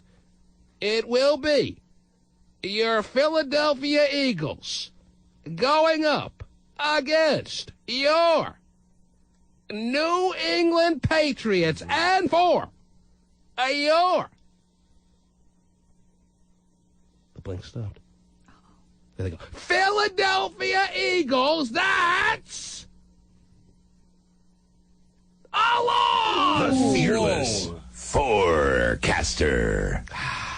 What's that, Fearless? Oh, he's getting very... Oh, what? I'm sorry. I didn't mean... Oh, jeez. I forgot to give him his normal introduction, Terry. He's just hoping that I appreciate the fact that he went through with his prediction when I forgot to tell you that he's won an Emmy, an ESPY, a Clio, a Tony, Academy Award, and the 1972 Nobel Peace Prize. The Fearless Forecaster. Better late than never, right, Fearless? Okay, geez.